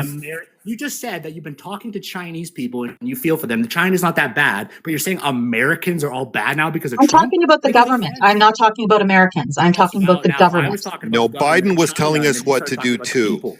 If you read the G7 and you read the NATO communiques all Why would through I the care what you think Biden-Trudeau about NATO era, and G7? they are slavishly signed by Canada. Con, They were written by Blinken, and not a word of that is Canadian. Con, We are why would I being care? dictated Okay, to. I'm going to cut you We guys just off because we I got worry to about stop. it more when Trump is involved. I got to It's stop insane. and hand it over. Shut his mouth. Okay, guys, both Okay. of you, I do have to shut this down, and it's going to be being started right back up by the missus, like in 1 minute. So everybody that's in the room, please come back. The missus is going to be taking over. She'll be up in about 2 minutes give her a couple minutes after I close down. Thank you all for coming today and for watching today and for watching the Mrs. show. She's going to be on from noon to 3 p.m. Mountain Standard Time. It would be 2 o'clock Eastern, so 2 to 3, 4, 5 o'clock Mountain Standard or Eastern Standard Time. That is all I got to say for now. So thank you everyone for coming. And again, you guys have a great day. Yeah, thank you for your time. Thank you. Bye, guys.